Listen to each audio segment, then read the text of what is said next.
games left in the season. Pirates are out of contention. Rowdy Tellez went into Monday 4 plate appearances shy of a $200,000 bonus. Pirates general manager saying the bonus had, quote, zero factor in the decision. Flag on the play. Borrowing from Unsportsmanlike, Evan Canty Michelle up next. It's Wednesday, September 25th, birthday of Mark Hamill. Luke Skywalker is now 73. I'm Jay Reynolds. Back tomorrow with SportsCenter all night. It's ESPN Radio. Hey, it's your resident Super Bowl champ, Chris Candy. Coming up Wednesday, Joe Burrow, Trevor Lawrence, Justin Herbert. I'll tell you why it's time for us to start reevaluating what we expect from these quarterbacks. It's Unsportsmanlike, 6 a.m. Eastern, right here on ESPN Radio, ESPN2, and ESPNU. Have trouble getting in and out of the bathtub? Are you afraid you'll slip and fall entering or exiting a tub? Safe Step walk-in tubs can transform your bathtub from an area of concern to a calming refuge. Call them today at 1-800-731-4558 and save $1,600. Safe Step walk-in tubs and showers are proudly made in Tennessee and offer an ultra-low step-in, avoiding that difficult climb over a traditional bathtub wall. They also offer a variety of therapeutic benefits that may help soothe your aching muscles and joints, increasing your mobility, boosting your energy, and improving your sleep. Safe Step walk-in tubs are designed to easily fit your existing tub space and are often installed in as little as one day. Just dial 1-800-731-4558 today to save $1,600 and receive a free shower package. That's 1-800-731-4558 for a free no-obligation consultation and to save $1,600. Safe Step walk-in tubs. Safety never felt so good. What do we mean when we say Mike and Rand Spear are your hometown lawyers? For starters, they've been practicing in the tri-state area for over 30 years. That means they know the courts, they know the local rules, and they know you. Mike and Rand have law offices all over Pennsylvania and New Jersey. They have the resources and experience to win your case. So if you've been injured, don't hand your case over to just any lawyer. Demand Rand by calling 1-800-90-LEGAL or start your claim online at demandrand.com. At Dick's Sporting Goods, we have always believed sport has the power to change lives. Community happens here. Change happens here. Sport happens here. Introducing the all-new Dick's House of Sport, bringing new experiences, new services, and unrivaled selection from the top brands to a new place Brandywine can call home. Featuring a rock wall, a HitTrax multi-sport cage, and 3 golf hitting bays. Dick's House of Sport at Brandywine Town Center. Grand opening celebration October 11th through the 13th. It's happening again. Those missed tackles are starting to stack up. Your friends pleading with players who can't hear them, sweating it out week after week. But not you. Why? Because whether they score or not, there's always another way to win on the BetParx Casino app. New casino users score up to $1,000 bonus back in their first 24 hours. Gambling problem? Call 800-GAMBLER. Must be 21 plus. Located in Pennsylvania, New Jersey, Michigan. New users only. Terms and conditions apply. See website for details. Casino bonus must be wagered. This is part.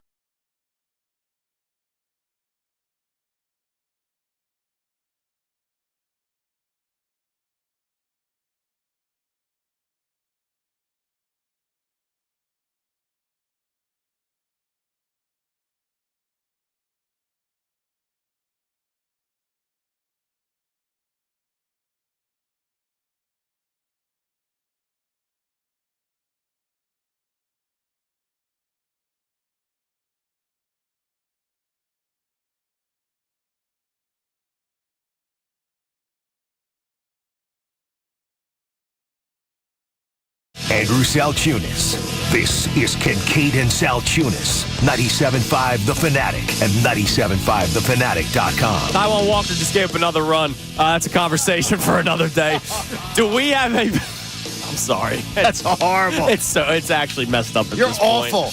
Do we have a power struggle with Nick Sirianni? And also, does it matter what we think? It's Kincade Salciunas, 97.5 The Fanatic.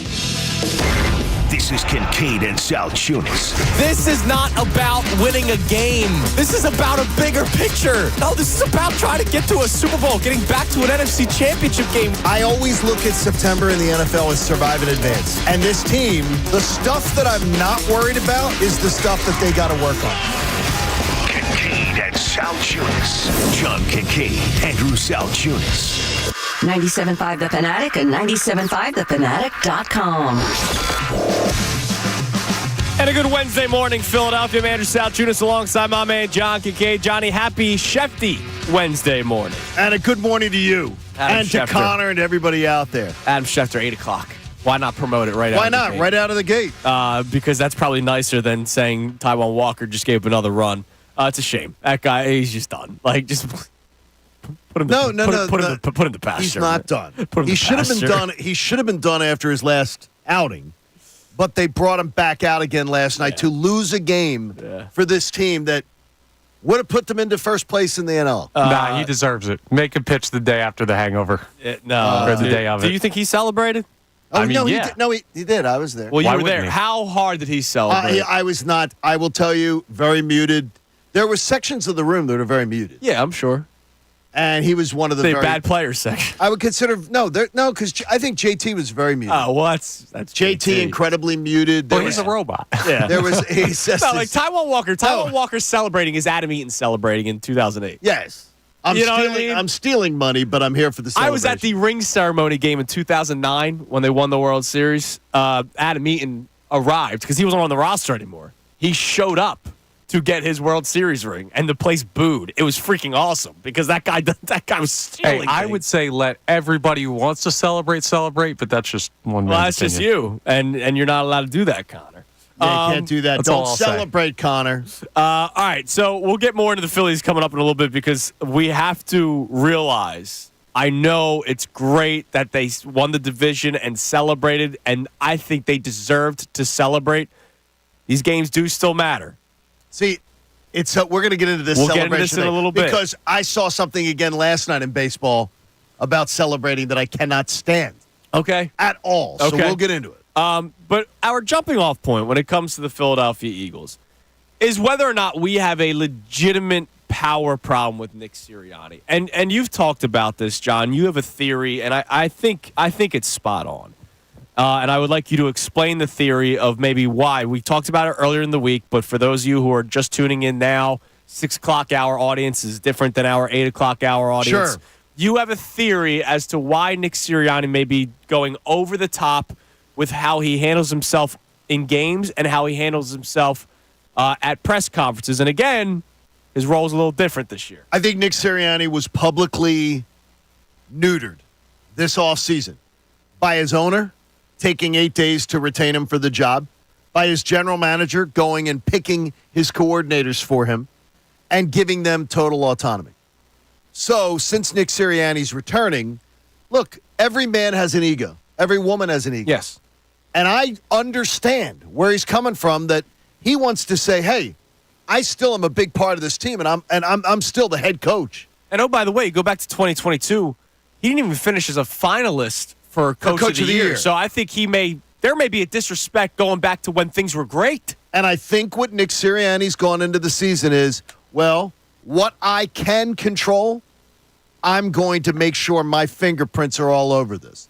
Unfortunately, when Nick Sirianni's made decisions in the past 2 weeks in trying to impose himself, he's been fingerprints at a crime scene. Yeah, one was He's a been loss, horrendous. and one you almost lost the game. Thank God they ended up pulling out the win against New Orleans Saints, because we'd be having the exact same conversation, but worse. Like, think about it. It's Wednesday, and I'm still talking about Nick Sirianni after a win. Now, imagine if they lost that football game. I think that's what he's trying to do. Well, I'm allowed to impose my will on, do we go for it on fourth down? I bet you that when they talked about that they didn't think that Nick Sirianni was actually going to decide to go for it and call the play. And we Right. now know with 100% fact From his own that Nick mouth. and from Kellen Moore's, Yes. that Nick Sirianni calls the plays. When he decides to impose his will, he's actually picking a play off their chart and calling it. Yeah. So that's what he wants. I think that's way too much. It's I think way too much. And we'll crazy. explain why it's too much in a couple of minutes. But I want to play some audio. You mentioned that Kellen Moore talked about it yesterday, and we had that press conference time circled, right? That was the coordinator. We're going to play some stuff from Vic Fangio later on. I always love Vic Fangio's press conferences because they're filled with honesty. With all due respect to Michael Clay, I don't really care that much about special teams press conferences. It's a third of the game. Yeah, no, it's yeah, not. I know. It isn't. But we were really looking forward to this Kellen Moore press conference because we would be able to get more information, or we would, be able to stamp our beliefs as gospel that Nick Sirianni is indeed putting his fingerprints on the offense in game, not just game plan leading up to it. Nick Sirianni has every right, in my opinion, to be a part of the game planning leading up to it, even though it should be Kellen Moore's call. But Nick Sirianni's the head coach. Of course, he's got to be a part of the game planning. He should be a part of the game planning for the defense and special teams as well. But now that we find out he's got his fingerprints in game when it comes to play calling, freaks me out a little bit, which is why our first question today is whether or not we have a legitimate Nick Sirianni power problem, an ego problem, a pride problem at 610-632-0975. Here's Kellen Moore yesterday talking about the collaborative effort on play calling. Oh, I think it's just a collaborative aspect of this thing. I think from an offensive staff perspective, and really from a staff perspective in general, I think it's a big team effort. And obviously, in those situations, obviously we've talked a lot about them. When can we make this decision to go for it? And sometimes Nick's going to be a part of that. Sometimes Stout's going to be a part of that. It's really a collaborative effort. So, is it collaborative? Because you didn't say collaborative enough. Yeah, he did say it a few times. Is it collaborative? Do you think they got told beforehand to say, go on out, make sure you say collaborative? And you know what? I want to play something for you. This is how my mind works. Sometimes we prep a show and then something hits me. Connor, go into our update folder. From last week, Kellen Moore spoke last Thursday because of the Monday night game. Okay. And one of the clips, and if you could try to find it, I would appreciate it. One of the clips was about prepping all week for certain fourth down calls or third and distance, short distance. Should we run it here to set up a fourth down? Like the perfect example was the second to last play of the Eagles' second to last drive in that game against the Falcons. 3rd and 3. Should we pass it here? Should we run it here? And Kellen Moore talked about how all week long we have we sit down. Nick and I sit down. What if this scenario happens? And that's great and all that you do that on a Tuesday and a Wednesday and a Thursday and a Friday and a Saturday and a Sunday for your Monday night football game. But when the game is happening, the feel is different. Anything you talk about, we can prep a show until we're blue in the face. But once you're doing it live, it's different. It's different. Nick Sirianni is telling Kellen Moore, you're driving. And then he's calling plays, 6 plays, 7 plays. They're moving down the field. They got 400 and some yards of offense the other day. They're cruising. But at the critical moment, Nick's like, no, stop. Right. All right, now give me the keys and let me drive at the most critical part. And Nick Sirianni proceeds to drive cars into ditches. And it's unfathomable to me that it will ever be allowed to happen again. Yeah. And I wonder if Howie Roseman and them are going to step in and say, this can't happen. You can say whether we want to go for it or not, but Kellen will call. He's the one calling the plays. So here's Kellen Moore. We got a couple more clips from yesterday, but here's one from last week. Again, sometimes these things just hit you on the fly. Here's Kellen Moore last week talking about, preparing for certain situations during the week. Yeah, we do a lot of the work throughout the week, as we're building the game plan, just spending time on all the different situational calls because, like you said, there's playing the play and then there's playing the situation. And so we go through as many different situations throughout the week just to talk through, okay, what's our call in this situation? What's our call in this situation? There is an element of how the game plays out at the same time. But, obviously it was a critical moment. Obviously you can run the football there or you can try and end it. We're close and we missed the opportunity. So that's great and all that you can prep all week long. You can. Let's go back to Monday, John. You and I doing the show, right? All right. I didn't come out the gate happy. No, you were, in fact, Connor, is it too much to say miserable? Yes. Probably. Miserable after a win that put them to 2-1 in New Orleans. Now, that's how I felt. So it would have been one thing if I started the show the way that we started, or if I said, all right, you know what? Let me give what the people want. Let me pretend to be happy for 20 minutes, even though I have it prepared to give my honest opinion. And then we start and then the next segment I go, just kidding. I'm miserable. Like, that's kind of what Nick Sirianni does to Kellen Moore. Well, Kellen Moore has an idea as the drive continues, and then all of a sudden Nick Sirianni goes, hold on, I want to call this play. Yes, because I'm going to imprint. I'm going to wait till the most critical point of a game, and I'm going to make sure that it's all about me. It's an ego problem. It is. It is a Nick Sirianni ego problem. And the thing is, I understand it. I'm not saying that what he's doing is outlandish, because I understand it. And it's because of the way this organization publicly humiliated him this offseason. Right. And now that I look at it, I wonder, should they have just moved on? Because they're letting a guy be a figurehead. Right. And even when he touches, when Nick Sirianni touches stuff, he breaks stuff. He just does. He breaks stuff. He was 7 games into his NFL career. He, quote unquote, decided to give up play calling. I've called it since the beginning. I think that's the biggest load of horse manure that has ever been shoveled. There is no way that a guy 7 games into his NFL career goes, you know what? I'm going to admit to everybody that I'm not good at play calling. But Jonathan Gannon says the story was he told them that. Exactly. And guess what? I believe Jonathan Gannon is a lot more than Nick Sirianni. All right, a couple more clips from Kellen Moore yesterday. Here he is talking about how the play calling here is no different than other places. I think no different than any place I've ever been. Obviously, we're all teaming up on this thing, and we're trying to get the calls in as fast as possible, and at the same time playing situational football and making decisions at a critical time very quickly. And so we all lean on each other. I think we have an excellent process here. It's been a really fun process just because of how much work we put into it during the week to prepare ourselves for those situations. I love how he mentioned fast and how quick we got to be. Kellen Moore is probably thinking 2-3 plays down the line, right? Oh, yes, he has to be. If I get, again, perfect example, third and 4, hey, I'm going to run the football here to try to get 2 to 3 yards, and I now know what my 4th down play call will be, or if we get the first down, I know what the first down play call will be. Because of, and obviously that changes by what time of game it is. Yeah, of course. If it's late and you're talking about you're clock thinking about that 2-3 plays down the line. Anticipating. So imagine you have a play design that you call that 3 plays later, like you already know how this play will affect the play 3 plays later. But then Nick Sirianni, when you already have these things probably written down or thought about already, then Nick Sirianni says, hold on a second, I want to do something different. You don't have that much time. It's so quick. We don't give play callers enough credit because it's constantly going. It's pressure. And then all of a sudden the head coach chimes in, he puts on his headset and says, no, I'd rather do this when you've had a good thing going. I've talked to offensive coordinators before that have said what happens is, too, you get in a rhythm and you've called 3 or 4 plays, then there's a holding penalty. And all of a sudden, the 1st and 10 play you were going to go with next, 1st and 15 is not the same play. It's not. And then you totally have to, on the fly, try to manipulate, well, how much are we trying to get back on this play? What are we trying to do?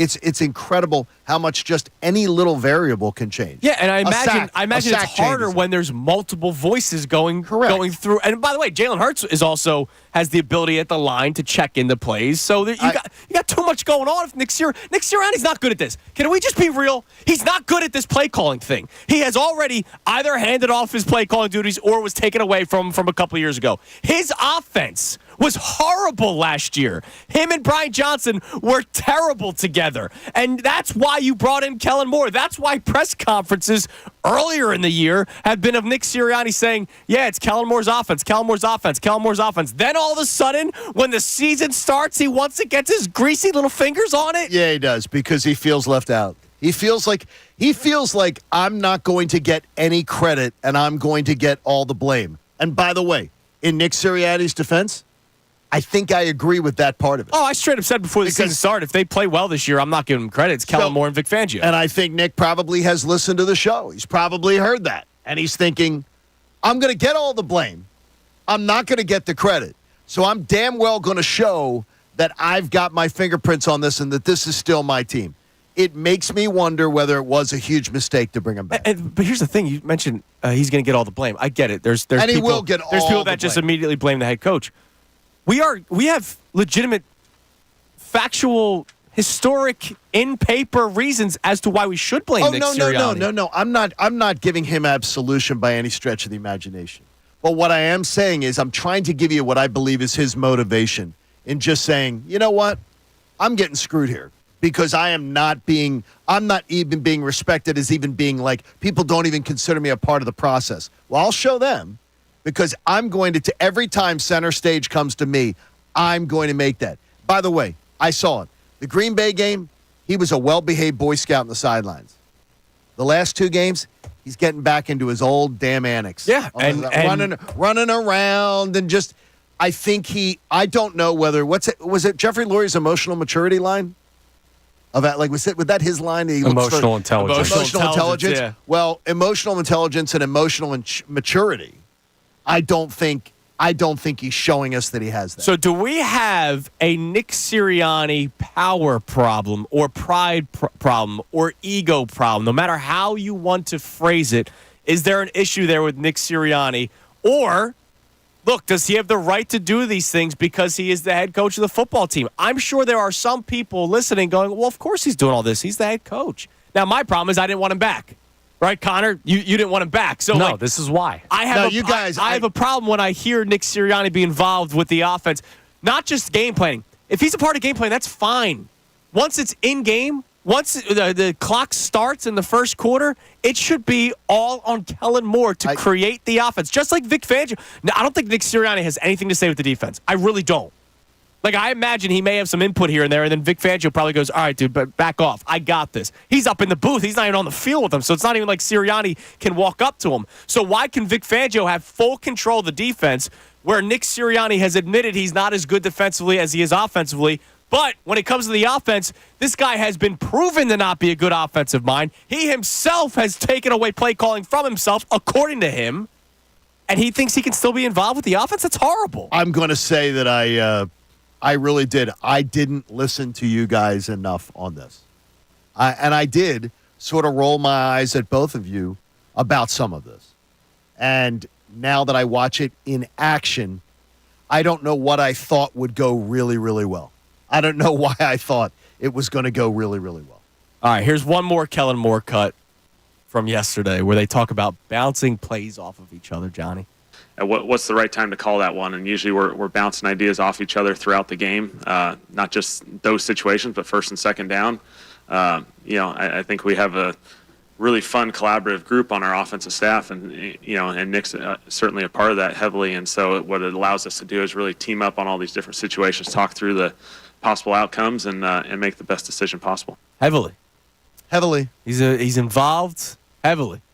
And the thing is, though, I want my head coach involved heavily, so I'm not going to mock him for that. But do you want him calling the plays when he's been proven to be a failed offensive mind in the NFL? No, I believe that you let people do their job. Let people do their job unless they prove that they can't do it. You let people do it. And Nick Sirianni has proven he's a horrible play caller. Yeah, so I think you want to reframe what you said. You want a head coach to be heavily involved. But do you want your head coach to be heavily involved? Yeah, maybe not. I don't think, maybe not this Connor, one. I don't think you're incorrect there. Yeah, like it's very disappointing to me that because I feel like I really got duped on this one. That I really didn't gauge how this was all going to work, and I just thought, oh, it's going to work. Well, it's not that he got duped. Like, look, he was in the Super Bowl 2 years ago. My biggest problem, my biggest reason why I wanted him moved on from it, it had nothing to do with introductory press conferences or losing play calling duties from his first year. My biggest problem, the reason why I did not want to bring him back, was that he had 2 months to try to figure something out. Oh, and in that playoff game, they trotted out the exact same offense. And everybody that says the guys play for Nick Sirianni, I saw guys go through the motions in a playoff game. No, you saw worse. So they played for Nick, they didn't. That playoff game, they didn't. They embarrassed themselves. And so that's why I was done with Nick Sirianni, because they had 2 months. He had 2 months to come up with something. And it was pretty obvious that Todd Bowles and Wink Martindale, who you saw the last 2 weeks of your 2023 season, would bring pressure. And they had nothing for the blitz. I don't I'm going to tell you, I thought this, I don't know why I thought this would work a lot better than it has. I really did. I thought You're it would a forgiving work. person, John. No, I think I'm stupid. I would put stupid being more the terminology. And I'm serious. I'm not just making a joke. I feel stupid about it. So are you saying people could tweet in at John Kincade and say, call yeah, you stupid? Because I told people that I thought that the guy deserved to come back, and I honestly didn't see the trouble that was coming at us. Well, do we have a power problem with Nick Sirianni, or should he keep doing what he's doing because he's the head coach of the football team? And there's probably somebody listening going, what are you guys talking about? They're 2-1. 610-632-0975, the number you can text and call in. So we had all that conversation about Nick Sirianni. The follow-up question Does it matter what we think? I'll explain more coming up next. It's Kincade and Salciunas on this Shefty Wednesday morning, 97.5 The Fanatic. Fanatic Sports Update.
Wednesday morning here on Kincade and Salciunas, 97.5 The Fanatic.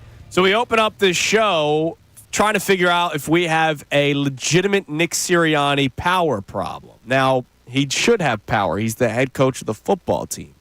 He has every right, as you said, he has every right to do whatever he wants to do. He was given that right. He's in the job, coach. and he was given the head coaching job. But obviously we aren't liking with how he does it. He is clearly struggling and should take a step back. But will he? I don't know if he will. Unless they start losing football games and then Jeffrey Lurie or Howie Roseman call him into their office and say, hey, you're on your way out unless you change. What more would they need to see, honestly? He has made he took a win off the board and convinced that if you just run that clock, you go up 6, you run the clock off in the Falcon game, you're going to win that game. The Falcons are not going the length of the field in 54 seconds, 55 seconds, whatever it was. They're not doing that in that situation. Or if they did, you tip your cap and you say that was horrible defense or great plays. Right. It's a totally different mindset. They gave him 40 more seconds, which, by the way, in a 2-minute offense, 40 seconds translates many, many times to 6 or 7 plays. Yeah. 6 or 7 plays. Yeah, because you're to go the length of the you field. You can be clocking it. You can be going out of bounds. You have an emphasis of it. So Nick Sirianni could complicate making a 3-minute egg. Yeah, he really could. He could. He could very much complicate. So, do we have a Nick Sirianni power problem, ego problem, pride problem? 610-632-0975. Now, a follow-up question: does it matter what we say? To whom? Just what we think, what we say. Does it matter? And there's a reason why, right? Well, I mean, if it didn't, then we wouldn't have jobs. No, because I consider what we do, and I think you're of the same mindset. What we do is complete entertainment. Oh yeah, we're not journalists, right? Like when I heard Mike yesterday was giving our boy Connor grief about, a lot of the young media doesn't understand. Look, if you're a blogger and your tag is Flyers 852, you're not. First of all, you're not a journalist. Yeah. Second of all, you're just a fan who is, and there's nothing wrong with that. I think it's great. There's literally a website called Fansided that I used to write for back in the day. And I love that. I think it's awesome. But the thing is that we are not supposed to be journalists in this job. Mm-hmm. We are not supposed to be objective in this job. We are supposed to have our opinions and amplify them to everybody and share them, and then take whatever shrapnel we get. Right. Or positive praise you get. Yeah, and also we're supposed to kind of be a voice of the fan base and be a conduit to the voice of the fan base. So what's the name of the station, Connor? I believe, is it still the Fanatic? Yeah, it is. Yeah, I mean, it's been forever. We're not supposed to be. Welcome to CNN. Today we will discuss Nick Sirianni. Right, but then again, factually, we're not coming on here every single day saying EAGLES. Like, no, we don't do Jalen that. Hurts has a turnover problem. No, right? we don't do that. We have to talk about it. We can't just let it slide when Jalen Hurts averages 2 turnovers a game this year. I had a guy last night, and I'll continue to beat the drum. I think it was stupid. This number 1 seed in the National League should have been locked up for the Phillies long ago. And I'm like, that they keep doing this every 5th day, that they have subjected the fan base to this. By the way, and the ticket-buying fan base, I think, sucks. And this guy goes, oh, my God, they got the 1/2 game off the best record in baseball, and you're ripping them. I said, yeah, sir. As you shake your pom-poms, I'm ripping them for this. Right. And I've praised them for everything a else. myriad of different things. So please stop. Right. Stop. So, like, we're that middle ground. Fanboys, stop. We're that middle ground. So here's Dallas Goedert on the Pat McAfee show, which is Haley's superhero, her favorite person in the One world. of America's greatest entrepreneurs, whether you like him or not. No, that's actually correct. He's a brilliant entrepreneur and marketer. I don't have beef with Pat McAfee. It's I just wouldn't funny think you how, would. how I think some he's people, funny. some people love him, I love think he's funny. Dallas Goedert was on the Pat McAfee show, and they asked him about Nick Sirianni, and take a listen to his answer. He's incredible. He's the same person every day. He brings energy. He wants the most and gets the most out of all the players.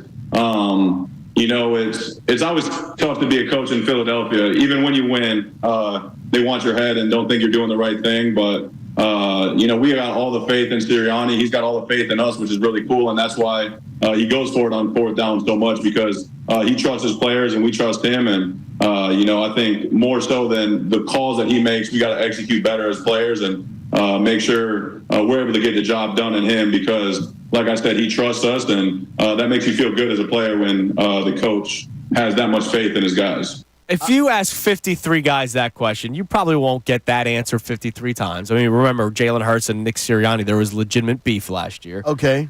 But you hear more stuff like that from Dallas Goedert and a lot of players in the Eagles locker room than you hear, he's a good coach. Like, no, you hear like them almost go out of their way talking about Nick Sirianni. I can't. I have a hard time taking Dallas Goedert, who seriously when he speaks. After last year, when he was when the plane was in free fall, and he was out there trying to tell us, well, I think that we're trying to hide stuff. Oh, you're right. He did say. I can't take him seriously. He did say that. I take him damn well seriously as a player who can take over a game like he did the other day. But I can't take him seriously when he speaks on anything other. Yeah, but he wasn't talking about necessarily plays or play call. He was just talking about Nick Sirianni. He has faith in us. We have faith in him. He's the same person every single day. Well, no, I mean, you have talked about that. You like the fact that this show, know what you're getting out of me and Connor when we walk into the door every single day at 5 o'clock in the morning, right? Like it's. I love the fact that I know what to expect every day when I walk in. And the I'm door. sure that works for some players when it comes to Nick Sirianni. Like they know that he's not going to be Moody Blues. Oh, I'm sure, 2 days a week. I'm sure it does. I'm sure that is a pleasure to me, because it throws me off in life when I have to deal with moody people. It's my number one thing that pisses me off, moody people. And it just is, well, what's going on? Are you okay? What's going on today? I'm like, Sue, stop. Grow up and be a man. Like, I don't want to have to deal with this. And so to me, that's it. That's great. That's awesome that he does that. I need to know, though, he's really competent at football, though. Which we don't think that he may be. At least when it comes to offense. I believe he's showing us. He may be a great motivator and all these kind of things, and that's great. That's great. I believe he may be showing us that he's not. Like, he's not a good football coach. Well. And I think it's terrible. It's pretty bad. So our two questions today. It's 610-632-0975. When it comes to Nick Sirianni and his power, do we have a power problem, pride problem, ego problem, where he is finding himself involved more than we expected? This isn't something that we knew was happening. Yes. Right? Like, he himself told us it was the Kellen Moore show when it came to the off. Oh, man, Kellen, everything is advertised. He said that at some point during training camp this year. Now, all of a sudden, in weeks 2 and 3, he feels the need to be a little bit more involved. I don't know why. Other than maybe an ego thing. That must be what it is. You know why. It's and ego. then that's a problem. You got to put that to your side. So do we have a Nick Sirianni power, ego, pride problem? Yes or no? And if you say no, it's probably because you think he's the head coach and he has every right to do what that he does. But be careful, man. When a guy's already been proven that he can't do certain things and yet he still wants to be involved with it, that's a problem for this football team that we have Super Bowl expectations for or NFC Championship expectations for, not just winning a Sunday game in New Orleans. I think, though, Connor, do you think differently? Because I can't tell. I always try to make eye contact with you guys and bounce, and I'm thinking you maybe think we're a little off base. No, I don't, but I don't think it's that complicated of an issue. I think it's a simple fix, and it only takes one person or one of two people. Howie Roseman or Jeffrey Lurie just need to see it. And I do think what we say matters because ultimately the guy at the head of the snake in Jeffrey Lurie, who has been an active owner, he is not afraid to deal with stuff in the football side of the organization. Like, he listens to the fan base. He listens to the media in this town. He doesn't make all of his decisions based on our opinions, but they hear this. And all it takes is, listen, what they did was they basically sat Nick Sirianni down and said, hey, we need you to not do this. Can we trust you to not do this? And it appears that he's overstepping the bounds of what we believe the position to initially be. So now there's one other option, handcuffs. You don't allow him to do it. But if the owner tells you, dude, you're done, and he doesn't do it, bang, he's gone by directly disobeying the owner. Or two, we don't have this problem anymore because Kellen Moore is forced into a position where he does not have to collaborate. Now, I have a question to that, and I'll give it to you guys on the other side, and we'll check our text line on this Adam Schefter Wednesday morning. I have a question to what you just said. Good job, Connor. Thank you. I don't know what the question is, though. 610-632-0975. He doesn't know what he did right. Do we have a legitimate Nick Sirianni power problem? And then what we say, does it even matter when you have guys like Dallas Goedert still talking glowingly about Nick Sirianni? Andrew DeCecco joined us after the loss of the Falcons, saying the guys still love him, man. And so does it matter what we say? 610-632-0975. We check the text line coming up next. Did you like the substitute teacher in high school? Always, man. You learn anything? Did you like the... I'll bite my tongue. Yeah. It's Kincade Salciunas, and I have a follow-up question.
.701 on Kincade Salciunas, 97.5 The Fanatic.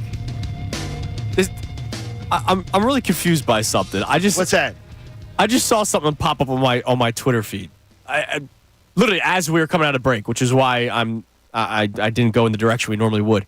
Pro Football Focus, I think, is sometimes good and sometimes just horrible. So how do you decipher when to trust it? Like, if I see a guy play poorly, I don't need them to tell me. Yeah, but then there's sometimes where the grade will be better than what you think. And I'm like, oh, hold on a second. But anyways, they just put out a tweet yesterday. The most pass blocking snaps without allowing a pressure this season. Zach Tom of the Packers is number 3. Quentin Nelson of the Colts is number 2. Lane Johnson. No, Lane Johnson. He gave up a sack. Lane Johnson got toasted the other day. And by the way, he got toasted in the Green Bay game, too. So, and that's not us taking shots at Lane Johnson. It's, no. What is the pressure then? Yeah, what are they watching? So, wait, hold on a second. Lane Johnson is not allowed any pressures, but he's allowed sacks. I mean, but you know, what are they talking? Like, what are they talking about? I've seen Lane Johnson get beat more already this year than I've seen him get beat in seasons. And part of that might be new right guard, Mekhi Becton trying to figure that out. I don't know what they're talking about. Some things just confusing. And he's still good. Anyways. They're just exactly. Still very good. And oh, by the way, hey Lane, stay. We love you. Hopefully he's healthy on Sunday. Even though Fred Johnson did a great job, I hope Lane Johnson's healthy for Sunday's game. Fred Lane Johnson going to step up. Exactly. I worry about that with the. I know you don't want to rush him back. Neither do I, especially concussions. Like, we had that conversation not that long ago. Like, I don't want to rush the guy back. I'm worried about all of the rushing stuff back. Yeah. I'm telling you, I really want. Today's Wednesday. We get an injury report today. Yeah, tomorrow. I believe tomorrow we will be talking about Yeah, we probably would be. All right, so here's what we talked about to start the show. Do we have a Nick Sirianni power problem? If you want to text in, you can at 610-632-0975. And the reason why we asked this question, Kellen Moore spoke to the media yesterday, and they got more and more information as to what Nick Sirianni does during games, not leading up to a game, during the game. And we have now found out that Nick Sirianni is not just telling Kellen Moore when to go for it on 4th down, which he should. He's the head coach of the football team. He is now selecting plays. He is calling the plays. Here's Kellen Moore talking about the collaborative effort that they have on play calling. Oh, I think it's just a collaborative aspect of this thing. I think from an offensive staff perspective, and really from a staff perspective in general, I think it's a big team effort. And obviously, in those situations, obviously we've talked a lot about them. When can we make this decision to go for it? And sometimes Nick's going to be a part of that. Sometimes Stout's going to be a part of that. It's really a collaborative effort. They absolutely take you behind the scenes.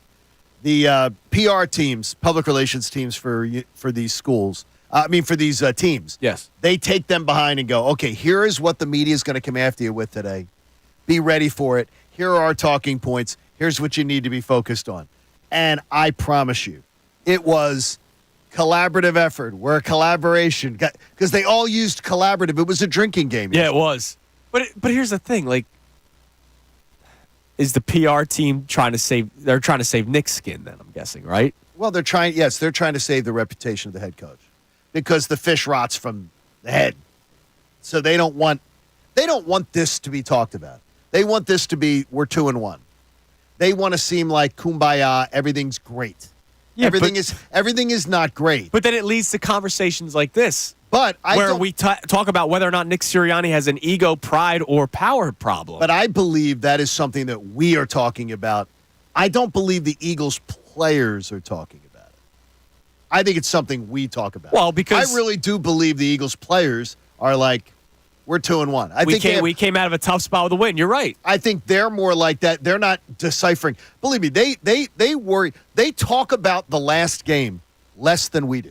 Oh, absolutely. I guarantee you. Yeah, they're already Because they gotta preparing move for the on. next week. Yeah, They got to move on. And there are even people, you ever hear the Saban 24-hour rule and stuff like that? You don't talk about He doesn't even want to talk question, about it. yeah. Right. Doesn't even want to talk about it. So it's like, I think that's part of it is the players. And by the way, I admire that greatly when there's an organization that can do that, when the players aren't dwelling on it and the players aren't getting sucked into, and I'm not saying we're creating drama, but stuff that we find interesting and provocative about these teams. I'm glad the players aren't paying attention. Yeah, and to our second question about, like, does the way we feel about this matter? It's significantly more important what the players feel. It doesn't mean that what we feel doesn't matter and what we say can't have an impact on the situation. Like, or we might be right. Like, there are times, how many times have you said it, Connor, that we might be smarter than some GMs at times, right? Like, you could see, like, I know there's a quarterback problem in the NFL, but I also know that they need to pay quarterbacks. They have to. It's just the way that the league is right now. But the player's job is not to be right. The player's job is to listen to their coach and execute the play to the best of their ability, and that is all they can do. Once you start questioning the head coach, you have a major problem, and it's great that they're not doing that. Like you mentioned, Connor, we have a second topic today as well. And does it matter? And by the way, Sirianni gets a little bit of credit for that. Yes, he does. Because obviously these guys, they've created enough of a bond that they're willing to not get sucked into it. I've seen many players do it. Here's Dallas Goedert talking about it. He was on the Pat McAfee show yesterday. Here he is talking about how much he and the team loves Nick Sirianni. He's incredible. He's the same person every day. He brings energy. He wants the most and gets the most out of all the players. It's always tough to be a coach in Philadelphia. Even when you win, they want your head and don't think you're doing the right thing. But, we got all the faith in Sirianni. He's got all the faith in us, which is really cool. And that's why he goes for it on fourth down so much, because he trusts his players and we trust him. And, I think more so than the calls that he makes, we got to execute better as players and make sure we're able to get the job done in him, because, like I said, he trusts us, and that makes you feel good as a player when the coach has that much faith in his guys. This offseason, when Nick Sirianni was under fire for that 8 days? Yes. And I said, what player – we listened to every single clip from every single player that did comment on the head coach. Yes. They all talked about what a great guy he was. What a wonderful person. What a great energy guy. That he creates a positive work atmosphere. He does all that. Not one player talked about him. He's a great teacher. He's a great strategist. Dallas Goedert there. Free microphone. Pat McAfee show. National stage. He comes in. He's got good energy. He makes us all feel good. He's nothing about the thing about him being a mastermind. But you know what? To Dallas Goedert, it sounds like it's okay. So that means he's getting that from Kellen Moore. Right, and Jalen Hurts, remember, Hurts during training camp said he talked a couple of times about how great of a teacher Kellen Moore is. And that's the key, is that maybe what Nick Sirianni, you can't find me one player going, man, when the X's and O's, Nick Sirianni, man. When he's next level. And maybe that's why Kellen Moore isn't a head coach. Correct. Because he doesn't maybe have the people person skills that Nick Sirianni has. And so it's a skill set that's brought to the table. And I mean, I tell you this, if I'm driving over the bridge and coming to work, and I'm Nick Sirianni, and I'm tuning into our show or any show, and I'm hearing it, I'm saying, you know what? Look, I'm not the mastermind. I'm not Andy Reid. I'm not Bill Belichick. But damn well, I'm an NFL head coach, and I got a job. And you know what, Kincade? Screw you. Because there's all these things I do well. Okay, but there's things that Nick Sirianni, don't do well, so back off. And I've understand. And I've done all that. But let me be Nick. Yo, Salciunas, shut your mouth a minute, because I'm trying to get better at that. How am I going to get better at that if I don't do it? Get better at it during preseason. Play in the preseason. Don't do it in week 3. No, but you tell Bill we said hi at dinner. You get what I'm saying? You get what I'm saying, though? I do, but here's the thing. A skill set for a certain part of a job doesn't qualify you for the things you're not good at. So it's not that Nick Sirianni doesn't bring anything to the table. He wouldn't have this job if he brought nothing. I know this organization is more focused than that and more critical than that, but when you start outstepping the bounds of what you are good at, that's when it becomes a problem. So I'm not saying get rid of Nick Sirianni. I'm saying tell him that he needs to stick to what he's good at, or the more he does things that he's not good at, he's going to cost himself his job. Yeah, and look, just back off. Like, if you yourself, if you just said, there's things that I might not be good at, all right, then stop trying to be a part of it. Back off. Let Kellen Moore, who is paid probably a lot of money. I would imagine Kellen Moore's got I think he's got a handsome contract that came his way. Let him do what he is being paid to do. And we talked about it. A flow of a game is important. And if Kellen Moore, it's like basketball. Imagine you have a guy that's 7 for his last 7, and then James Harden goes, this is my time to shine. Right? Like, that's a problem. Like, let the hot hand keep rolling. It's the same thing. I really can't. I can't understand the idea. That the biggest issue I got with it is the fact is you drive down the field, and Kellen Moore's offense is all about a roll and all about anticipating and all that.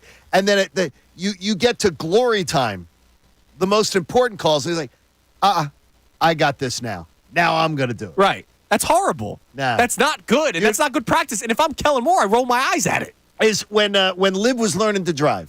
Yes.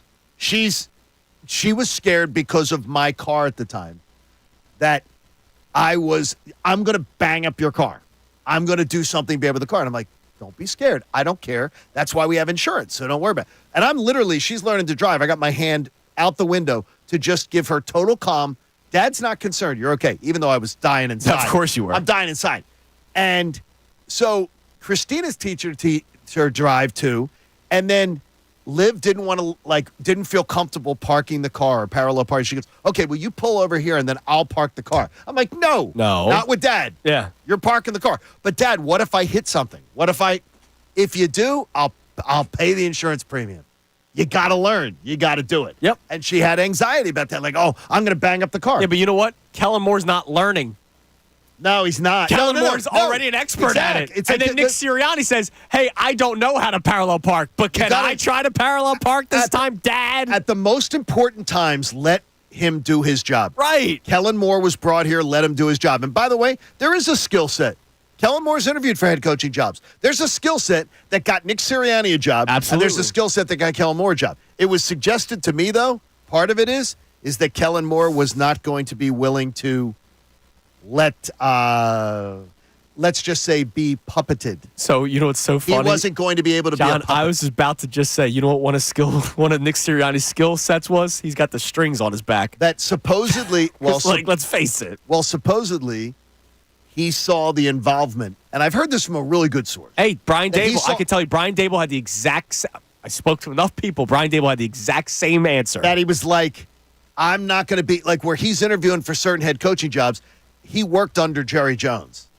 He worked in an organization with Jerry Jones, and he was not going to work as a head coach, take a head coaching job, or work under a guy that was going to be heavy-handed, telling him what to do. All right, what do we got in the text line? You can text the show, call the show, 610-632-0975. And then after this text, I'm going to give John a gummy. All right. What do we got? Steve from Bucks County. Stay tuned. John High coming up. Steve from Bucks County brings up a great point.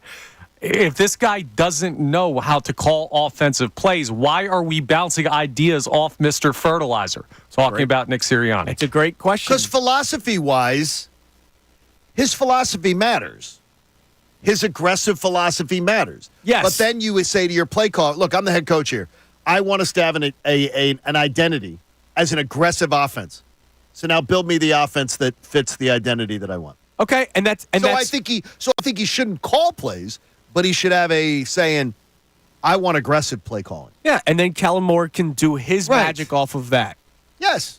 Right, I mean, that's it should be simplistic. That's kind of like any walk of life. It is. Right? Like, you go to a restaurant, right? The head chef might not be good at cooking a certain thing, but he tells the cook, hey, I want a spice.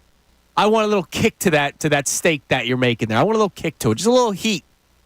I might not know how to make it, but I'll let you make it. Yeah, it's that simple. It's any walk of life. I don't know how many times in our industry I have begged a boss, can you just let me try it? Right. And if it doesn't work, you tell me don't ever do it again. And also, can we just try it? You also want from the boss, tell us what you want. Right. I've worked here where we've had lawlessness. You know what I mean? Like, nowadays it's a little bit different. There's no lawlessness here, which is probably a good thing. Structure is good, everybody. See, I love structure. That's probably why I don't do the gummies. You need gummies. No, I don't. And here's why. I don't need them. So, John, you and I have talked about this quite a few times Okay. recently. I need you to stop worrying about the first round opponent for the Phils. Okay, state your case. All right, so this morning, John, it's actually amazing. If you haven't looked at we don't have to look at the wild card standings because the Phillies won the division. But we do. Kind Because of. I'm obsessed with them. The wild card standings is electric right now. The Padres are on top, but they're 2 games back of the Dodgers, so they could actually still win their division. After They play the next 2 nights, and San Diego, by the way, has the tiebreaker with the Dodgers. They won the season series. Right.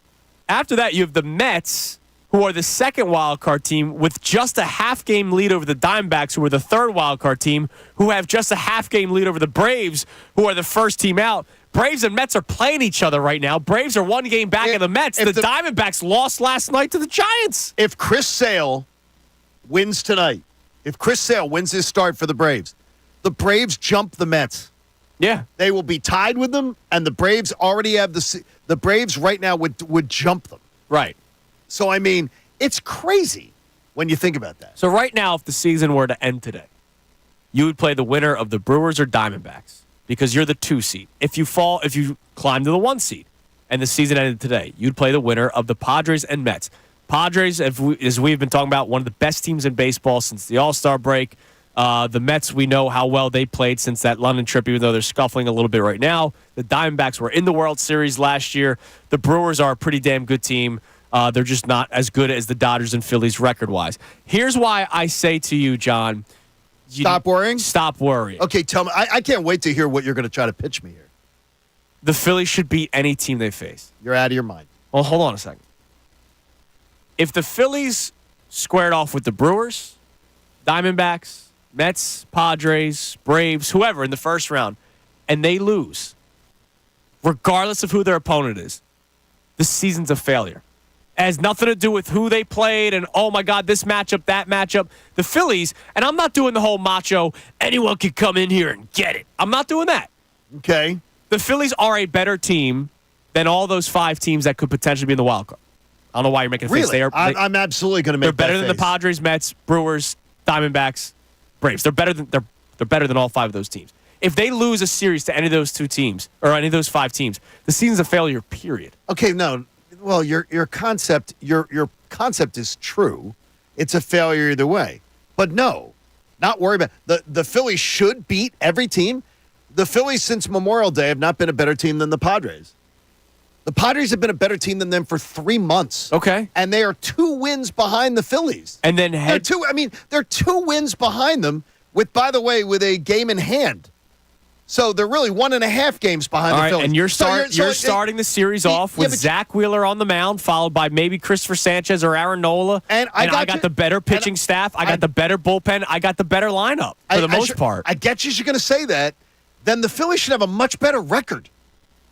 They should have a much better record then. They're 1.5 games ahead of the Padres, and I can't say, oh, the Phillies should definitely beat the Padres. That's nonsense to me. They're 1.5 games better than them. So what the thing? We're talking about on paper, the Phillies are better than them, or actually performance? Because performance is what matters. Okay, but also That's what matters. performance. If the Padres come into Philadelphia after the Padres already had to throw their 1 and 2 starters to start the wild card series, I got Zach Wheeler versus their number 3. No, you're going to get their Zach Wheeler. You'll probably get the Zach Wheeler as long as their wild card series doesn't go too. You're going to get their number. You're going to their number 1 in the second game. You'll get him in the second game. But also, you're putting too much stock into the regular season, I think. Remember what this team is in October. I understand closing things out and the way it ended last year against the Diamondbacks and the way it ended against the Astros in the World Series in 2022. Okay. You haven't summited the mountain. But if you're going to tell me that there's another team with more postseason success in the National League than the Philadelphia Phillies with this core of players, so I'm not going to tell you that. But the thing is, there isn't one team in the National League playoff picture that I'm going to say to you, oh, absolutely, the Phillies should beat them. Right, I'm going to tell you this right now. If it's Sale, Schwellenbach, everything, I've seen these guys dominate I've seen them pitching, keep the Phillies where they're biting their nails. So any of these teams, you think they're better than the Phillies? No. I'm saying I'm not going to make the statement. The Phillies should beat them. Yes, they should beat any of the absolutely, teams. and you should, and that's crazy that you don't make that. Well, are they the better team? Yes. What, by a game and a half? I can't tell you. No. Take the record out of it. Look at the baseball team. Are the Phillies a better team than those other teams? Yes. Okay, on paper, you're going to tell me? The only team that I legitimately have fear for is the Dodgers, and their pitching staff is wrecked right now. I'm more worried about the Padres exponentially because they're playing hot right now. Than the Dodgers. And I know that's a scary thing. But they've been playing hot for a while. Any team that gets in the playoffs is dangerous, right? Any team. Correct. But the Phillies are the better team than all of those. So if the Phillies lose, then it's a failure to begin. Period. It doesn't matter who they face. But wait a minute. You're going to go. You say to me, I have to walk 2 blocks at night at 2 in the morning. Do you want to go back to our old campus and walk 2 blocks at night? Or do you want to walk in Rittenhouse? Or do you want to walk in Rittenhouse Square? I don't think that's much better right now. Well, that's probably a bad example. But I'm saying to you, the road, who they play matters as far as their chances to win. And if you don't believe that, I think you're smoking something or chewing something. Or chewing something. And it's not a blue chew. And not blue chew. All right, coming up next, we can continue this conversation. It's hard to understand you. We can have more on this conversation at 610-632-0975. You can text in, you can call in. Also, coming up next, we talked about this a lot yesterday. The what-if scenario if Devontae Smith is out and A.J. Brown is out. We already know Britton Covey's out. The Eagles did make roster moves yesterday. Be prepared for a potential ugly receiver room. It's Kincade Salciunas, 97.5 The Fanatic. Fanatic Sports.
The Fanatic on this Wednesday morning. Adam Schefter, as he does every single Wednesday, will be joining us coming up at 8 o'clock. We get to talk about Week 3 with Shefty and some of the other storylines and Nick Sirianni's involvement, the head coach, his right to do things, but whether or not it's best for the team. Do we have a Nick Sirianni power problem here in Philadelphia? You can climb in at 610-632-0975. We'll check the text line in a second.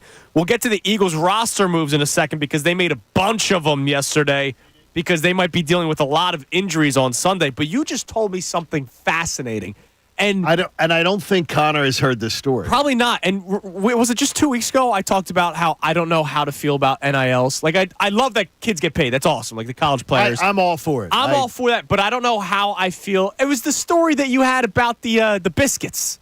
Yeah, the biscuits. Marshall. It was Marshall in Ohio State. He was saying, come on, get the biscuits if you want to transfer. And, like, well, I love that it might make smaller schools more relevant, even though, let's face it, the bigger schools have all the money in the world and they have so much advertising that they're going to keep on getting better players. But you just told me something fascinating. Well, Matt Sluka is the starting quarterback at UNLV. Not Bryson Stott, who was wearing his UNLV helmet in the locker room. Bryson will have something to say about this, as probably will Bryce. Their starting quarterback, Matt Sluka, they are undefeated. They're 3-0. And they promised him $250,000 minimum in NIL. The program was not able to deliver on this $250,000 that was promised to him on NIL. He has entered the transfer portal and he's left his team. That's crazy. Now, because if he gets out after 3 games, he doesn't burn the year of eligibility. Right, he's now a red shirt. He's going to transfer. Freshman, he's going to transfer somewhere else. He was at Holy Cross. Sorry, he's a senior, so red shirt senior. Yeah. So he's going to be able to be able to do it. So he's going to transfer somewhere else. I'm sort of torn on it a little bit because in me, I feel bad about his teammates. And my man Don Damont, his son plays on the team. Okay. So I just happen to see that because he's, his son plays on his stepson. But I mean, to me, if you're promised $250,000 and then they're telling you, well, yeah, we promised it to you, but you're not getting it. Totally fair. Oh, no, totally fair. I think the kid should walk out the door. Like, if you got told you're going to get paid to do something here and you don't get paid, see ya. Like, you were told, I was told I was going to get paid for it. They're losing a quarterback who's got a rating of 136.5 this year, 6 touchdowns, just 1 pick. They're 3-0, as you mentioned. He's very it's a very deliberate offense. It's not a high powered, like, this kid isn't like he's not slinging airing it out. Right, exactly. But he's a very, very, if you talk about game manager, some program would get themselves a good game manager. Yeah, and like you said, they're undefeated. Now they got to go to a backup quarterback. And they offered him he was promised $250,000 in NIL, which the school's not denying. Right. And they can't deliver it. That's so just what, an they amazing just don't have story. the money? I guess they had some. Yeah. I guess during the recruiting process, they said, "Oh, we got this big corporate spot." Because remember, they can get it from Vegas. Yeah, it doesn't have to be their own pocket. It's Vegas. Well, I was going to say, just all the money there. Go to the tables. Make something happen. Come on, boys. Find a solution. But that's amazing, like, because he's leaving. I like the NIL for players getting paid. I think that's really cool. But then you have situations like this, and he has every right. He has every right to say, "See you guys, like you lied to me," and I get his teammates. It's like the Pro Bowl thing, right? The guy that opts to not play in the Pro Bowl. There's a lot of people that take exception to that because, think about the teammates. Well, he's thinking about himself and the payday that he's going to get if he stays. Bowl games? Sorry, bowl games. My bad. There's people that don't like it. I'm okay with it. They're thinking about themselves, and that's good. Starts with you, right? It starts with you. Yeah, it's a fun narrative when you're playing on a little league team to be like team first, this, that, and the other thing. And you should be a team first person when like 99% of the time. But when there's millions of dollars on the line, or $250,000 in this case, and it was promised to you, there's a point where and this guy's not going to be the quarterback of the Cowboys next year. He's not getting paid. He might. Who knows? Maybe some team goes, "We'll pick this guy up." I guarantee he's got something in the books. But he's not a first round pick. Like this might be. No. This might be one of his best paydays. But they do say he is an NFL prospect. Yeah, that he's going to most likely either be drafted or be a free agent quarterback in the NFL. He's on that path. Right. I'll tell you, at 20 though, if you promise me $250,000, that's a bit of life-changing money. And then you don't deliver. And then you don't deliver. No, I agree. It's fascinating. This kid, I guarantee you, will be villainized by the end of the day today. He will be turned into the face of villainy by grown men who will say, he's quitting on his teammates. It shouldn't be, though. He was lied to, dude. Yep. He was lied to. And if you were lied to at work over $250,000, you'd leave too. Yep, absolutely. All right, 2 quick roster moves that the Eagles made yesterday. So, well, technically 3 because Britton Covey got placed on IR. He's going to be out for an extended period of time because of the collarbone issue or the shoulder issue, excuse me. Jack Stahl, we talked about this yesterday. Jack Stahl will be on the active roster. He did play on Sunday, but he didn't do much. You're probably going to do a lot of. I don't remember anything he did. He probably played special teams. Honestly, I don't think he took a snap offensively. But he's a special teamer too. Yeah. And then they signed John Ross to the practice squad. Remember, John Ross was in camp, got a contract, didn't make the team clearly. He gets placed on the practice squad. I'm going to guess with the thought that he will be elevated on game day, especially if Devontae Smith doesn't play. But now all of a sudden we're talking about Jahan Dotson, John Ross, Paris Campbell, and tight ends, and Saquon, obviously. I was told yesterday, again, just poking around, do not assume blindly that Johnson, Devontae Smith, A.J. Brown, that they're all out. Oh, of course. Do not assume that blindly.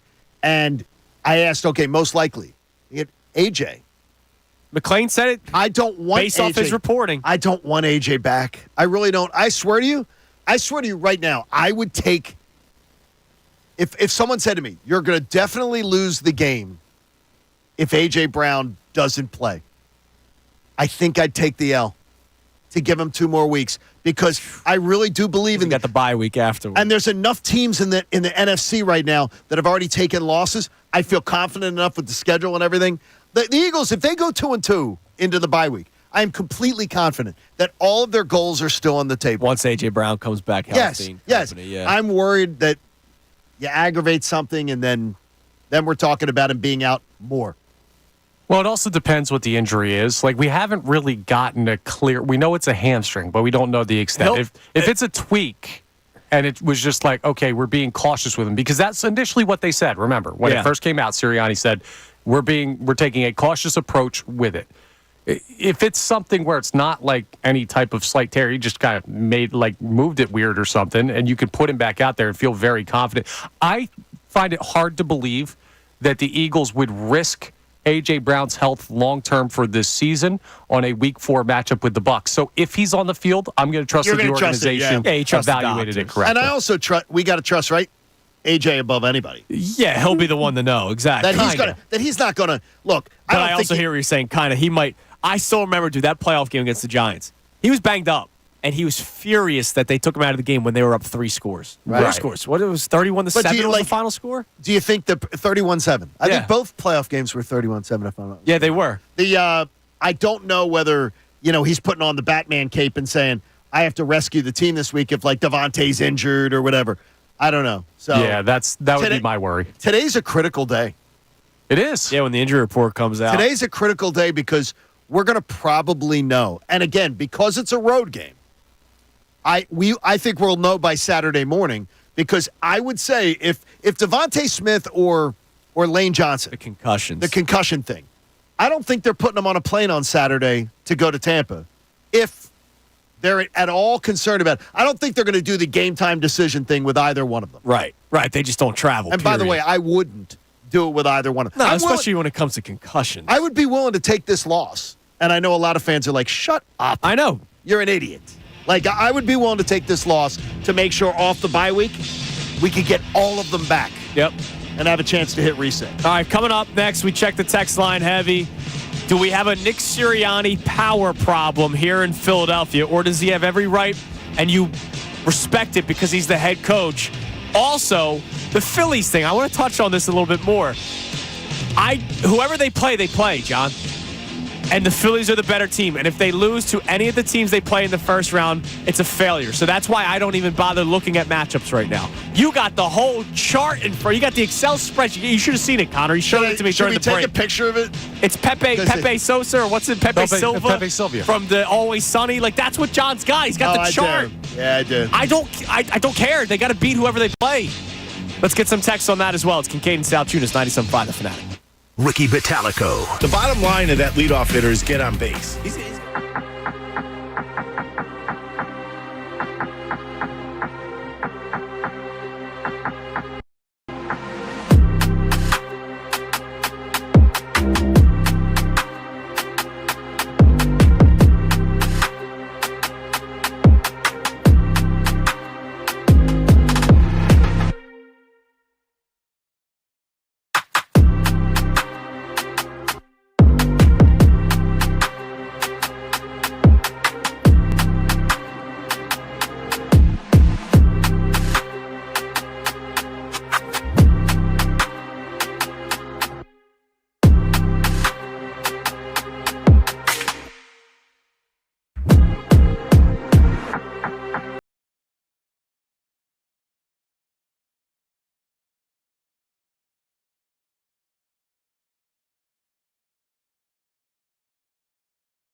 It's 7:47 on Kincade Salciunas, 97.5 The Fanatic. Don't forget, Adam Schefter joins us coming up at 8 o'clock, as he does each and every Wednesday. We can't wait to have that discussion. But because we have Shefty coming up in a few minutes, and then we have today's headlines with Connor Thomas following, I want to give the people an opportunity to chime in on the show today. You can text in, you can call in at 610-632-0975. And by the way, I tweeted out your psycho playoff chart. Literally, it's wild. Now, look, good for you because you're detailed and you know tiebreaker scenarios and you got it all worked out. That's great for you, and you could go to it like that. It's just psycho stuff. And I could do it for the NFC playoff race too. I've got that too, so I can glance at any. How many wins away till the Eagles win the division? Unbelievable. It's just crazy. What's the magic number? It makes me feel so much more comfortable at night. I can sleep. Look, I'm happy for you. All right, what do we have on the text line there, Connor? All right, I'm still trying to get over this chart. We have people checking in on the Sirianni conversation. Tony from Jersey says, you all are talking about this like we are 0-3. Seriously, Negadelphian this week so far. Multiple players have spoken and said they love Nick Sirianni and play for him. Yeah, we as fans aren't big fans of his, but take cues from the players that are there and see the clear pattern that he takes the blame for other people. And that goes back to one of our topics today. One of our topics today, does any of it matter what we say? Except guess what? He's exactly right. But if he obviously didn't listen, as I've said everything he just said. Right. And that the players do have his back on thing. But the BS line at the end is completely false. False. He's not taking the blame for other people. He is not taking the blame for other people. No, he's taking the blame for himself. They've talked about it. Yeah. They've talked about it. He's taking the blame for himself. And what he's doing is wrong and bad. But it's not I'm going to take the bullet for Kellen Moore here. So Kellen Moore is going to come out and lie and say that he didn't call it, and I'm going to come out and lie and say that I did. Enough. We know that it is not. That is, and it is fact. So stop with that. But he's still stop with that talk. Yeah, but stop with that talking point of he's covering for other people. No, he's admitting he's dumb. When he brought this up stuff. Yeah, when he brought up the interceptions and saying that's on him. And that's ridiculous. I know it's ridiculous, but sometimes to players, even the most ridiculous defense of them shows this guy cares about owning up for stuff that I've done. That's fair. And I think it's a dumb way to go about. I don't think anyone should buy it.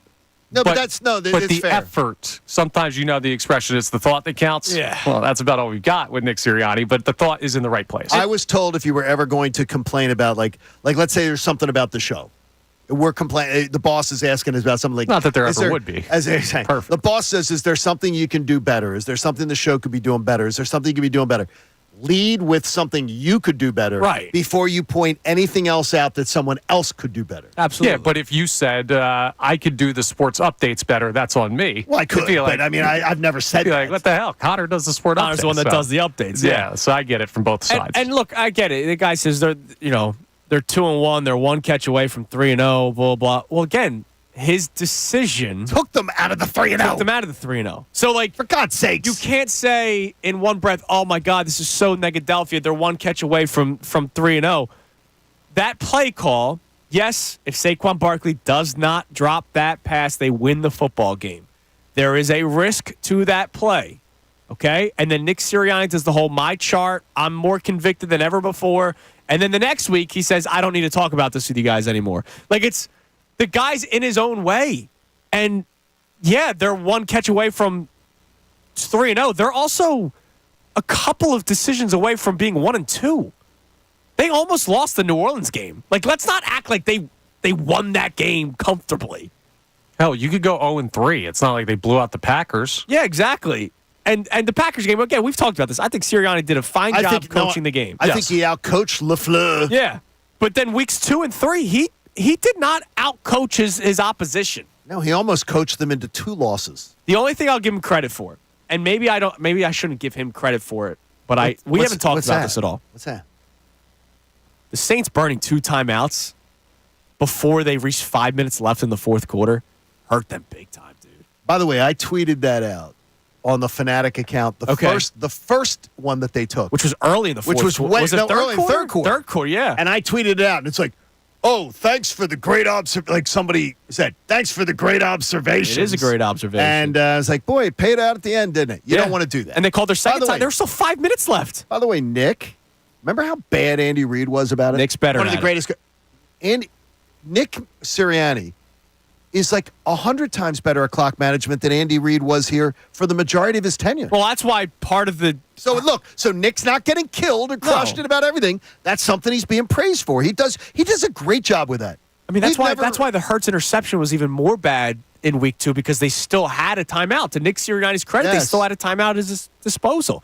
All right, what else we got on the text line?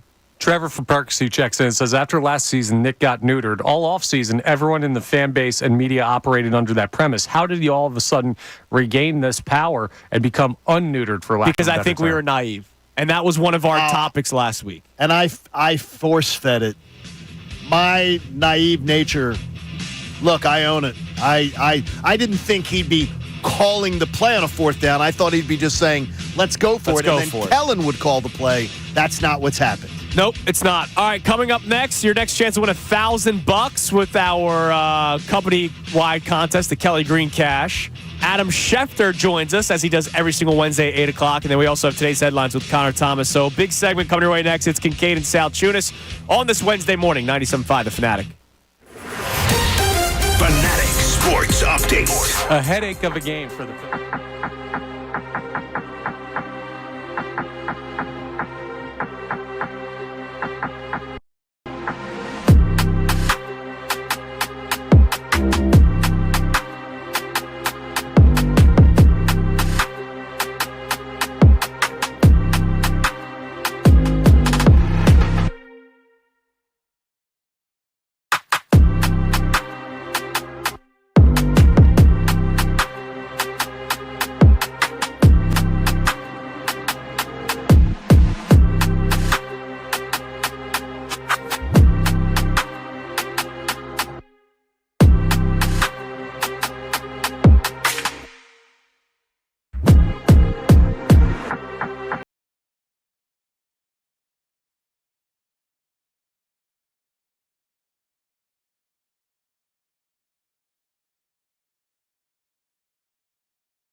p.m. on Kincade Salciunas on this beautiful Wednesday morning here on 97.5 The Fanatic. And what we do every single week at this time is we get to talk to a wonderful man from ESPN on the Comcast Business Hotline, where every day in business is a big day. Let Comcast Business get you ready for what's next. He's brought to us by Landis Block. Create your very own jaw-dropping backyard paradise online at landisbc.com. Adam Schefter joins us. Shefty, good morning. How you doing? Good morning, Andrew and John. Happy Wednesday morning to Philadelphia. Yes. It's been an interesting week, Adam, because we're coming off of a win, and we saw some great things, and we saw some not so great things, and we've gotten more information as the week has gone on. Nick Sirianni has said now a couple of times in press conferences that he is indeed still calling certain plays, not just telling Kellen Moore that he wants to go for it on fourth down, but he himself is calling the plays. Should we have expected that going into the season when they brought in Kellen Moore, or should we have expected what we did, which was Kellen Moore's got full control of play-calling duties? So you thought Kellen Moore had full control? Is that what you thought? Yes. Yeah, it's kind of what Sirianni told us before during training camp. He kind of talked about it that way. Well, I think what happens is that may have been the plan, but then what happens is, Nick's background's in offense, and so he's going to be listening in. He's going to be observing. It's not like all of a sudden he has something to add. He's going to say, well, I know this is Kellen's offense, so I'm going to just stay out. Like, he's the head coach, and that's his background. So if he wants to get involved to some extent, that's always going to be his right. Well, when you say to some extent, though, Adam, it's like Kellen Moore's engineering a drive, calling the plays. They get down to a 4th and 1 situation, and they even call a timeout. And Nick Sirianni then at that point says, no, Kellen, now I'm going to pick the play. That's where it is. It's like, I think that everybody was expecting Nick to be the guy to say, let's go for it here, and then for Kellen to pick the play. Right. Well, again, and I don't know the machinations of how the first 3 weeks have worked, and it would be unfair for me to comment. Again, you could observe certain things and you listen to what they're saying. So, in other words, based on what you're telling me, Nick has had basically next to no involvement, and then he just steps in and calls a play when he feels like he wants. Is that what you're saying? That is pretty much what he's confirmed. That it's that Kellen Moore is calling the plays, but then at the 4th and 1 play the other day where they got stuffed, right before he decided at that point, not only did he decide to go for it, but he chose the play. Yeah. And again, now we're in a spot where I'm going to guess that that's probably a little bit unusual. Like, people do their jobs and they're left alone to do their jobs. And it would be weird, like, all of a sudden, hey, you can report information, but I'm going to step in and do this story here, right? Like, what are you doing? Right? Like, you guys are doing all these times, but when there's a big story, we're going to bring in somebody else to dissect. If that is what he has confirmed, and that is how it is working, if those are all true, that is a little unusual. And I don't know what to say to that. I mean, it's let's see how it evolves. Let's see what they do with it. Has Kellen Moore addressed that? He has. And he's confirmed He said it's a collaborative effort. Yes, it's a collaborative effort. And he goes, and sometimes he even said that sometimes Jeff Stoutland will call a play, which I do not believe for a second. I do not believe that for 1 second. Mm-hmm. Well, look, whatever it takes to win. It's their situation. I've spoken to coaches on certain staffs that aren't happy with how games were called at various points. That's happened. If Kellen Moore were drinking truth serum, my guess would be that you can't be pleased with somebody stepping in and overruling you, but if everybody feels like it helps and it's successful and you win the game and everybody's good with it, then great. But Kellen's the one, I guess, that has to be good with that, right? Sure. Yeah, he would have to be, and I understand. Nick Sirianni said, "I'm the head coach. I say what we do." But we also know, Adam, that Howie Roseman and Jeffrey Lurie are very involved. So if this continues to become a problem, because let's face it, the Eagles are a Saquon Barkley drop away from being 3-0. I can also say they're a couple of other things away from being 1-2. Right? That's how tight the weeks 2 and 3 have been for the Eagles. if this continues to be a problem where Sirianni is involved as much as we are finding him out to be, can Howie Roseman and Jeffrey Lurie mid-season, not fire, but take another thing away from Nick Sirianni? And if they do, how does that kind of trickle down to the locker room? You know, these are hard questions to answer because, we have an idea of the dynamics, but how that's going to play out and how these guys are going to, I think that's hard to say. Like, again, I think what happens is if they're winning, everything, you could look the other way on everything, and you could justify whatever it is that's happening. But if you're losing, the season's going south, then it seems like there's an awful lot of ways, there's an awful lot of fireworks and landmines there that people could be stepping on here. Can you tell us whether, when you hear this, whether that is traditional best practices in the NFL? That's how it's usually done?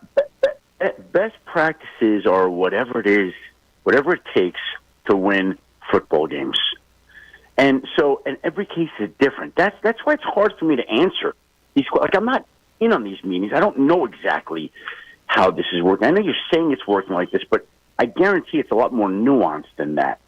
And so it's hard to really, for me to speak directly to this. I'd have to really kind of make some calls and ask various people. I'd love it if you would.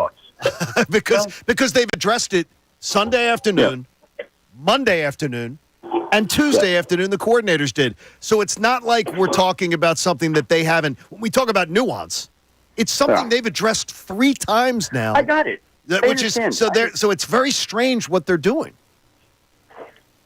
Well, if they're winning and it's working, it's fine. If they're not winning and it's not working, it's not fine. Like when I'm watching that game on Sunday in New Orleans, I got to be honest. The one thing that was on my mind was, I'm like, oh my God, Philadelphia is going to be just a woo, woo. Hey, it kind of is, and they won. And we were, but we still kind of are, Adam.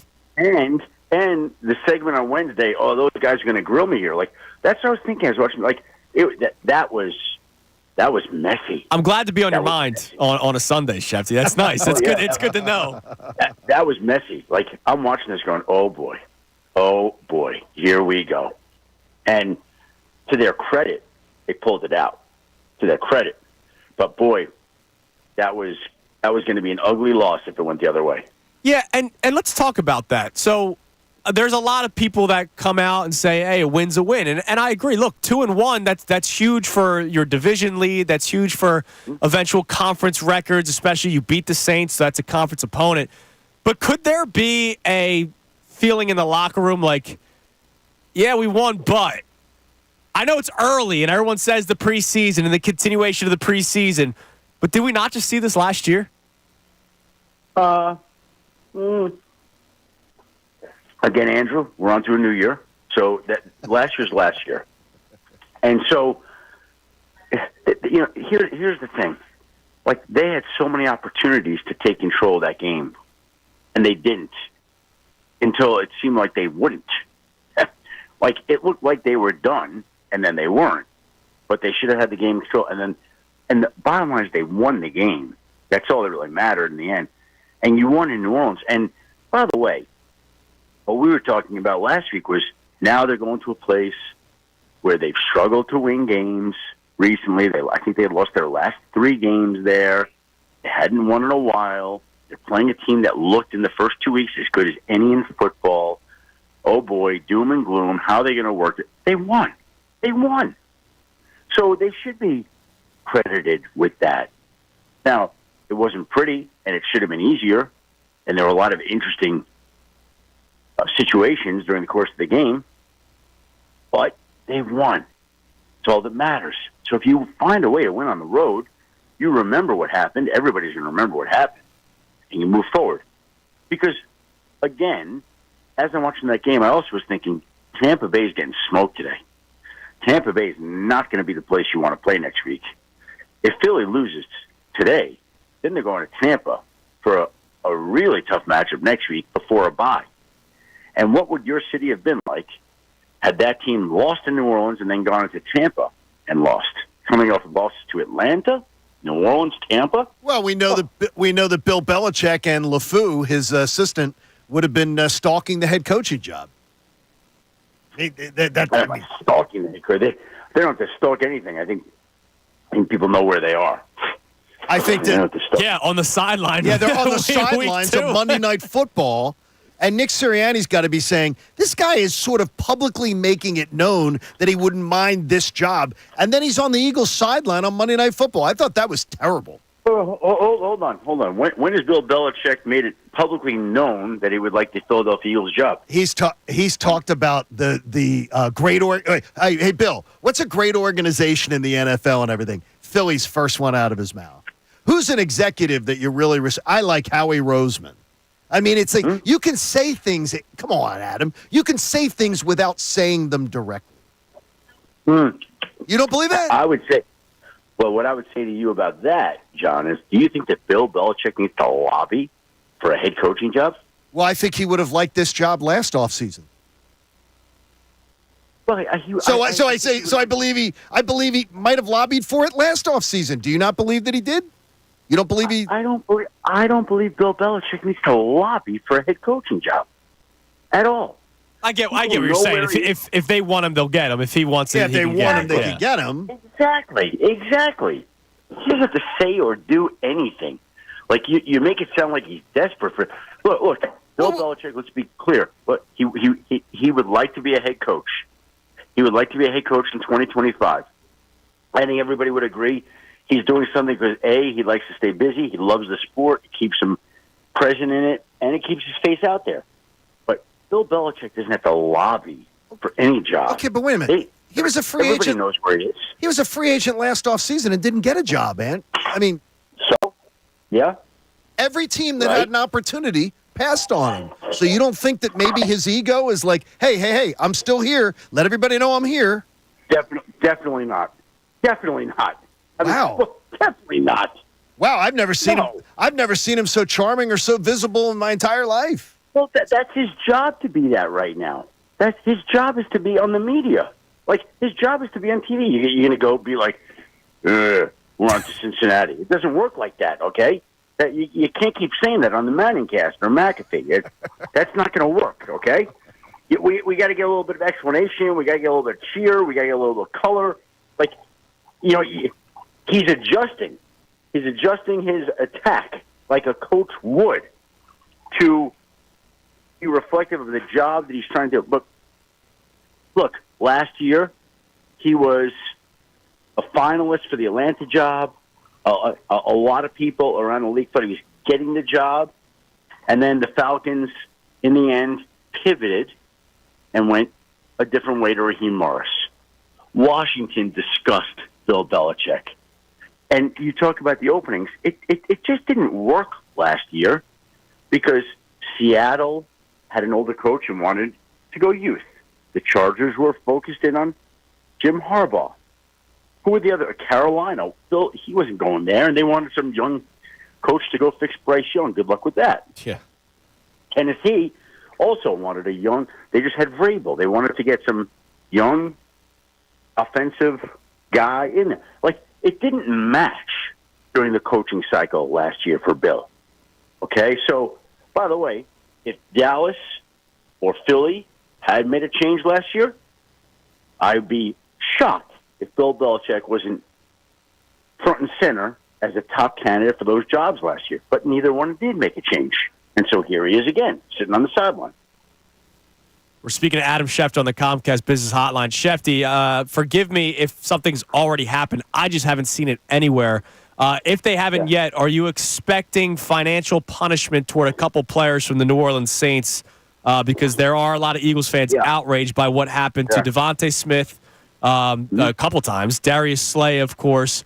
And there was also a play where Saquon Barkley scored the touchdown, and one of the linemen on New Orleans actually looked like he tried to twist his ankle. So I'm curious, are you expecting some financial punishment? Yeah, they got to hit Devontae Smith. I don't know specifically the other plays, but I'm sure there are going to be some financial penalties. Which they come. That's going to make people feel better. The guy was fined, $18,000 or whatever it is, right, for that hit. I mean, It's already hit. people will be happy that there's justice, but it's not like they're going to get suspended. No, they're not getting suspended. Right. And there'll be fines, but that'll be it. And we go on. So, and then I'm going to guess, and I could be wrong, but I'm going to guess Devontae Smith doesn't play this week. So they lose Devontae Smith for a week. He gets a massive head blow. That's unfortunate. That shouldn't be a part of the game, and I'm sure the league will address that. Fines are, they're issued later in the week, and the league then announces them on Saturday. Okay. Sometimes they get out Friday. Sometimes. But there'll be action taken, I'm sure. All right, follow up to that. You said Devontae Smith, you almost expect him not to play this weekend. A.J. Brown is still up in the air. There's been reporters here locally saying he might give it a go. Curious, John has been saying this, and John, I'd like you to tell Adam, you're willing to take a loss if it means 2 more weeks of A.J. Brown. Do teams think that way? Yeah, Adam, I've advocated. I'd be totally fine with giving A.J. Brown an extra week if there was even any level of risk that he could do something that would cause more injury. Well, but here's the thing. When they're making an injury decision this weekend, whether it's on A.J. Brown or Devontae Smith or whoever it is, you have to think about it like, okay, if we don't play him this week, he's got 2 weeks to rest up. So, if A.J. Brown's hamstring isn't right, you don't want to rush that. You want to give him the 2 weeks and then bring him back after the bye. And if Devontae Smith hasn't cleared protocol, he's not going to be allowed to play. But even if there's any question, that was a major blow. To me, again, I think it's usual. Most players who are in protocol, not all. There's not some uniform rule. But most players don't typically clear the next week. They just don't. And so knowing that, it's going to be close at the very least, and you get a bye. Now, wouldn't you want the guy's brain to heal for an extra week? Yes. Sure. Absolutely. Right? So, yeah. So I don't know anything. I'm just using common sense. My guess is we don't see Devontae Smith this week, and they'll see how A.J. Brown's doing and make a decision with the idea that there's a bye next week. Absolutely. Shefty, we appreciate it as always, Thanks, man, Adam. and we can't wait to talk to you again next week. Well, I love to go all Freud on the coaching staff and the machinations of it. It's just awesome. I'm gonna ask around. I'm gonna would you please? Yeah. I'm curious to know if it's as alarming a trend, as alarming a situation as you guys have portrayed it to be. And we'll if it isn't back next week. and if it isn't, no, you can come on. You can come on tomorrow and tell us. You guys are idiots. That's true. We're fine with that. I'm too. fine with that as well. See you, buddy. I would never say that. Thanks, See Adam. you guys. Good, man. There is Adam Schefter on the Comcast Business Hotline, where every day business is a big day. Let Comcast Business help you move forward. He with will what's poke next. around, and the thing is Adam really will poke around. Yeah. And do this. And if he goes, boy, this happens far more often than you know, then that's good. That's good information. Yep. Get it out there. And he was brought to us by Landis Block. Create your very own jaw-dropping backyard paradise online at landisbc.com. Sorry we didn't get the headlines. Just give us one of the stories. You don't have to hit the all over. The Pittsburgh Pirates are scumbags. Dude. No, they aren't. Yes, Yes, they they are. absolutely Yes, they are, dude. Come Why? on. It's How a can you defend this? scumbag Okay, move. hang on. Let me explain it before we get into this. Oh, my So, God. Rowdy Tellez had an option in his contract where he could get a $200,000 bonus. He needed 4 more plate appearances to go ahead and cash that in this year. He was DFA'd by the Pittsburgh Pirates with 6 games left in the season. He's batting .243 this year, I believe, so it's not like he's batting .143 and they sent him down totally because of performance. That is the type of move that makes players not want to sign with your franchise. Oh, no, that is 100% true. When you have that in your, who doesn't have that in their contract is where it could be tenuous like that, is a player that's a hell of a lot better than Rowdy Tellez, and that's why teams will find it an attractive contract because they can save money if they wanted to. Yeah, but they're just straight up saying, nah. He has not been a difference maker for them, and more importantly, they're not. Yeah, dude, it's a scumbag move. I can't say so. See, you're a good businessman. I can't say so. 4 plate appearances away? You send him down midseason and he doesn't get that bonus. Okay, but you have 6 games left and you're playing for nothing. You've been eliminated from the postseason, and you're going to scumbag treat this guy and take $200K out of his pocket. And that's why I said yesterday. It's funny. We talked about the ownership thing, and I said I think Josh Harris is a good owner because I think he's going to just cut the check. Right? He might not be in the face of people. But who would you rather? Would you rather have Pirates ownership, Marlins ownership, who go like the Guardians? I know they're a playoff team, but Francisco Lindor, they straight up said on record in front of cameras, we'd love to have Francisco back, but we can't pay him. Can't pay him that money. Who would you rather? Like, what would you rather have? The guy that will say, "Hey, whatever it takes, I'll pay him." Sure. I hate it. I saw that story yesterday, and it's a bad move. And to your point, free agents might not want to go there because of it. Well, I don't think free agents have ever wanted to go to Pittsburgh. If they paid. Part of the reason is that. If they paid, you know at the bottom. If they had the revenue to do it, they would, though. They don't. Oh, I mean, that's where they're at. Win some more mustache T-shirts for Skeens or whatever. Exactly. All right, coming up next, we continue. We get some of your reaction, but also we've talked a lot of offense. How about the defense? Vic Fangio also spoke yesterday, and his honesty is brilliant. I love it. You'll hear from the defensive coordinator coming your way next. Also, your texts and calls, 610-632-0975. It's Kincade Salciunas, 97.5 The Fanatic.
8:32 on Kincade and Salciunas, 97.5 The Fanatic. My bad, Johnny. By the way, I want to let you guys know about FanFest. We have FanFest this Saturday, and it is at Xfinity Live. It's from 1 to 5. 75 degrees on That's going to be Saturday. great, and that's why we are in favor of the September FanFest, because it's not a bunch of sweaty people walking around. I like the heat, but this will be fun Connor as well. likes heat. Yeah, Connor but will I say don't- it's cold on Saturday. I promise you. I don't need shiver. I don't need BO. You know what I mean? Like I don't like the BO either. I'm cool with it not being sweaty and smelly. So, Saturday, September 28th, this Saturday at Xfinity Live from 1 to 5. Special guests, we know that Andre Drummond will be there. Obviously, everybody from the Fanatics going to be there. Tom McGinnis, Matty Cord will be there. But we have one more ticket raid on Friday. So if you haven't gotten your tickets yet, I don't know what the hell you've been waiting for, but you are getting an opportunity on Friday to get another pair of FanFest tickets before we start it. It's all presented by FanDuel Sportsbook. Make every moment more. Complete details at 975thefanatic.com. You'll find out all the cool things that we're going to be having at FanFest, including Gritty. I know people love the Gritty. I'm not a big Gritty guy. Never have been. Horrible take. Yeah, I know it is. That is a horrible take. I know it. I'm a Fanatic guy. All right. You could be both. They're not enemies. Like, it's not. I don't understand it. Is that they're buddies? I'm just not a big Gritty guy.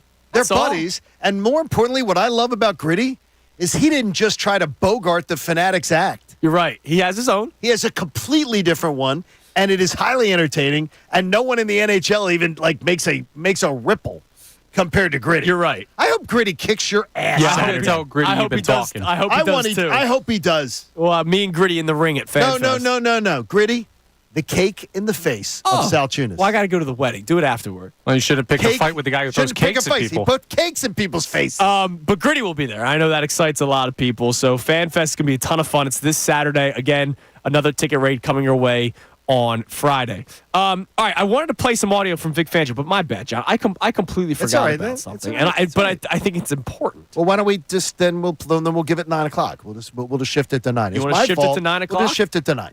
All right, because It's some tease the people what it is. It's something that should keep you up at night about this. We're going to scare you about the Bucks Eagles matchup, even if Lane Johnson, Devontae Smith, and AJ Brown all were playing. Okay, That's scary.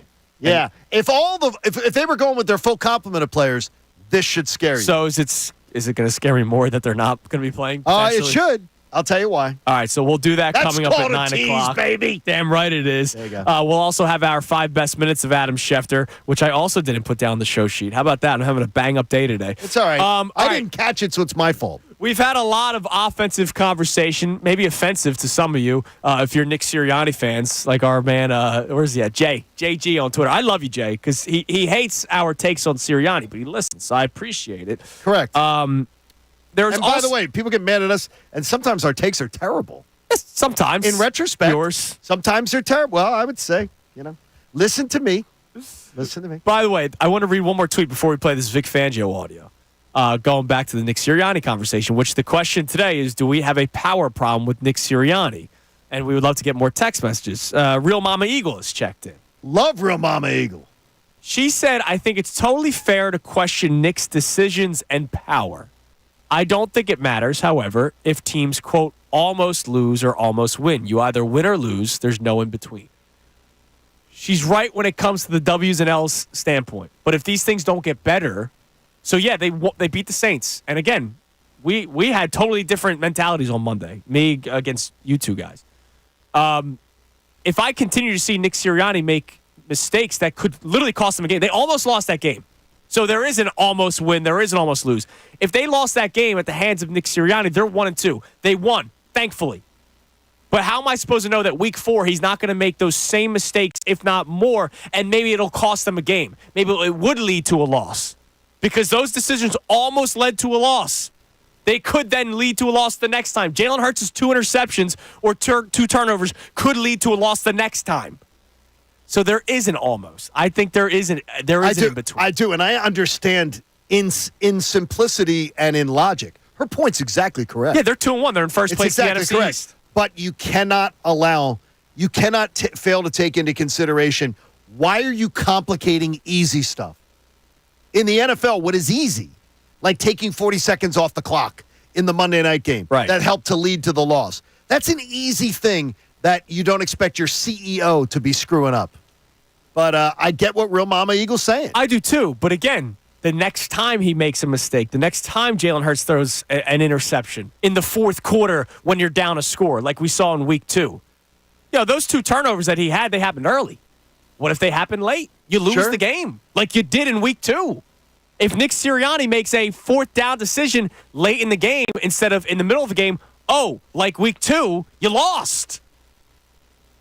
So there are things, even though you won, that need to be corrected.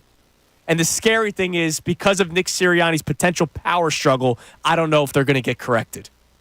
I think it's weird is that can everybody be right? Correct. To a degree. Yes. Everybody can to a degree, everybody can be right. But it better work. It better work. You're right. All right, you can text and call on 610-632-0975. I want to play 2 clips for you. Vic Fangio, I love his honesty. Right, we've been celebrating that from the beginning. Here's Vic Fangio talking about Brandon Graham and the playing time, why he believes it's not a problem for the 36-year-old veteran who is all of a sudden playing a lot more snaps than a lot of the other edge rushers on this team. I think so. Because it's not just the snap count. When you're in the 30s, and if they're spread out, a couple at a time rather than not 12 in a row. So I think the snap count is one thing, but how are they coming is more important. And he's playing good. I don't see him being tired. So, just that he's playing at that age is good. It's rare. So I don't know why we can't expect more rare. I love it. I love the answer. And then what did Dork Boy do? Because I was listening to the Mike Missanelli show with Bill Colarulo and Ray Dunn, and I heard him say that. Yeah. And then Dork Boy went back and looked and went, wait a minute, can I see this? Is there a way for me to find it? I had to find out how many times on each thing he was getting in and on the 15 minutes. So I'm trying to see. Yeah. They really are managing it well. Which going is in, he's going out. He's going in, he's going out. Now, for me, Brandon Graham, God bless you for absolutely. God bless you for your cardio, because going in, going out a lot, which, by the way, exerts energy. Get in. You got a play clock on. Got to get in. So I love the philosophy. But and this I love goes the honesty. back to the adult in the room and experience. Sean Desai, Hassan Reddick and Josh Sweat played the same amount of percentage snaps that they played the year before, right? But maybe he didn't rotate them enough. And that's why they were gassed in fourth quarters. And then fourth quarters, they couldn't make a stop. Vic Fangio clearly has an idea as to how to utilize Brandon Graham. Now, however, there is a reason why he has to use Brandon Graham as much as he does. Oh, there is. Here's Vic Fangio talking about the plan moving forward with Bryce Huff. Much the same as it's been. He'll be mixed in there just along with the rest of the guys. We got five guys dressed. We're mixing 4 of them, and it's been pretty much be the same, I think. He played 32% of the snaps last week. So your $17 million a year edge rusher is a rotational And piece. he has been so honest. He has been. Like Vic Fangio has been so honest with this fan base about it. Because I think Vic Fangio's at that point in life where he doesn't give a blank. Probably right. He's headed, he's above retirement age. So he doesn't care. He's just going to be honest. He's going to say it. And I think he uses that as a motivational tool. I think so too. But he doesn't trash him. He doesn't trash any of them. But he just tells you where they need to improve. He's telling you that Howie Roseman's big signing on defense is a rotational piece. And a rotational piece not 50% of the time, 32% of the time. All right, coming up next, it's my favorite time of the week, Johnny. Well, burritos. That's time. tomorrow. But on Wednesdays, we get the power rankings from NFL.com. Let's see if John's happier with them than last week. He was not thrilled last week. Let's see where we're at today. It's Kincade and Salciunas on this Wednesday morning, 97.5 The Fanatic.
Salciunas, 97.5 The Fanatic. Don't forget 9:10, our 5 best minutes of Adam Schefter. And spooky stuff at the top. And spooky stuff. Yeah, before that, John's going to give us some spooky stuff. And I don't think it's about Halloween. I think it's about almost that time of the year, though. Yeah, it is. It's spooky season. Well, it's a month. We're a month early, and John's. Oh, people are already decorating for it. I know. People do. There are people. My gosh, I've noticed seen as becoming more and more of an adult, and as a homeowner now, you realize the people that go all out, and it's like, damn. Oh, there's just unbelievable. My neighborhood. I mean, people must be spending. I'm not kidding. You must be spending hundreds to thousands of dollars. Oh, the big skeleton. Decorating. Everybody loves that big skeleton nowadays, man. The guy standing up. It's huge. I'm just going to print out Taiwan Walker's baseball reference page and hang it on my door. Put that up That's there. And I get no trick-or-treaters. I just don't put last year's on there because you guys were killing me that he won 15 games. Oh. He did. Is that not factual? Yeah, with his ERA of 17. That's not true. All right. NFL.com power rankings, the least biased of all the power rankings. Give me a little football music there, Connor. We do this every single Wednesday around this time. And we don't go through the entire board because nobody really needs to know that the Tennessee Titans are dead last. But the Tennessee Titans are dead last. Congratulations. They're the new dead last team. The Panthers moved up a spot because Andy Dalton. I don't know what they're doing playing Andy Dalton. I know exactly what they're doing. They can't play Bryce Young. He's horrible. There comes a time where you got to at least try to be competitive. You're going to be getting a new quarterback next year, right? Yeah, and you might cost yourselves that. So that's why I don't know what they're doing. I know. Well, by the if way, Bryce Young shows flashes, then there might be part of the fan base that's like, oh, they should keep. But you still got to do it. He ain't showing flashes. Not showing flashes. By the way, Jacksonville, rightfully so, dropped to 30th. Wow. Okay. But they're 0-3. No, it's deserved. And their quarterback stinks. It's not been good so far. Still. Giants are at 29. The other NFC East team, I imagine the Commanders. I don't look at this until we do the segment. I imagine the Commanders climbed up, and they did. They better climb up. They climbed up to 16. All right, so they climbed up 12 spots. Too rich for the blood. But guess who fell behind them? The Cowboys. The Dallas Cowboys are at 17. They should fall behind them. Well, yeah, you take it. They've played worse differently than I do the power rankings. But they've played worse. It's about this year's power rankings. You're right. It's not about what we think teams are. It's about what they are. By the way, they play Thursday night against the Giants, and now all of a sudden, I still think the Cowboys win that game, but the Cowboys haven't played good enough for you to say they're going to go in there and win. That is correct, sir. Handedly. That is correct. We don't know. The 49ers, by the way, dropped 10 spots to 12. They're now 1-2. Obviously, the injuries are killing them.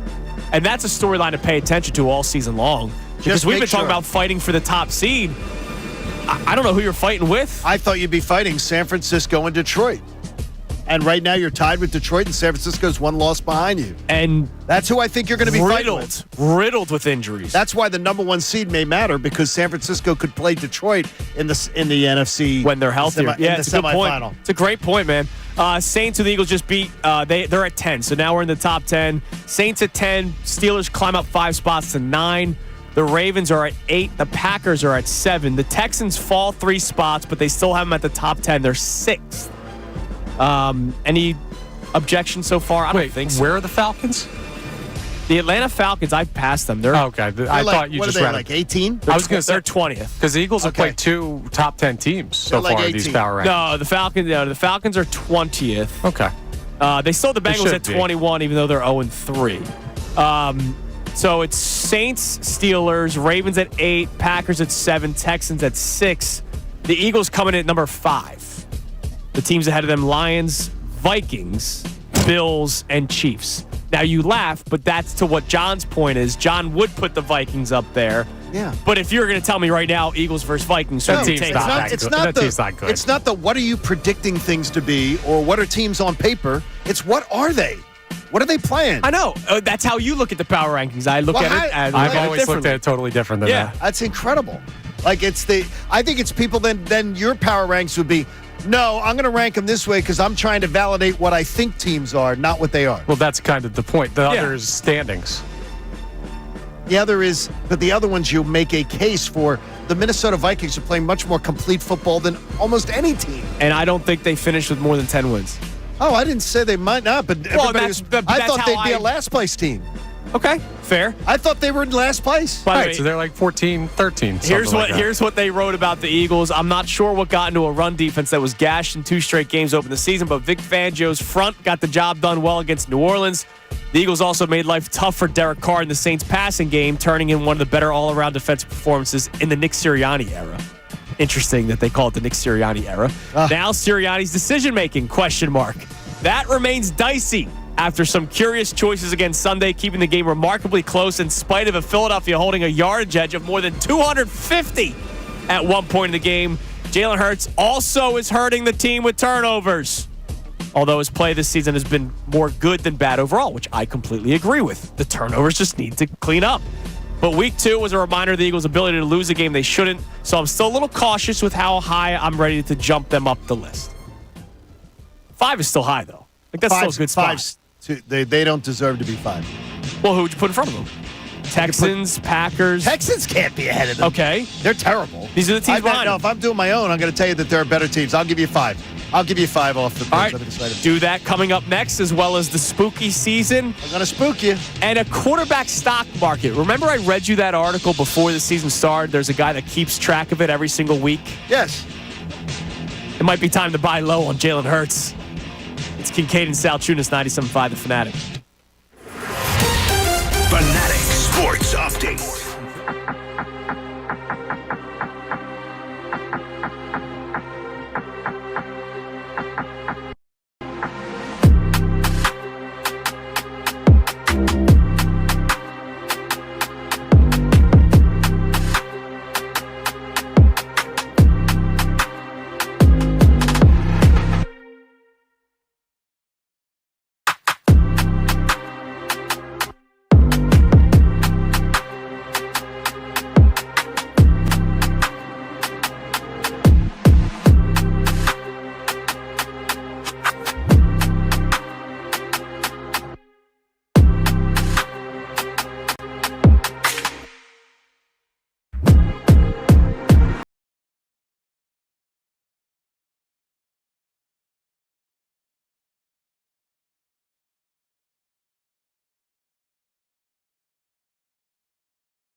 On Kincade and Salciunas on this Wednesday morning.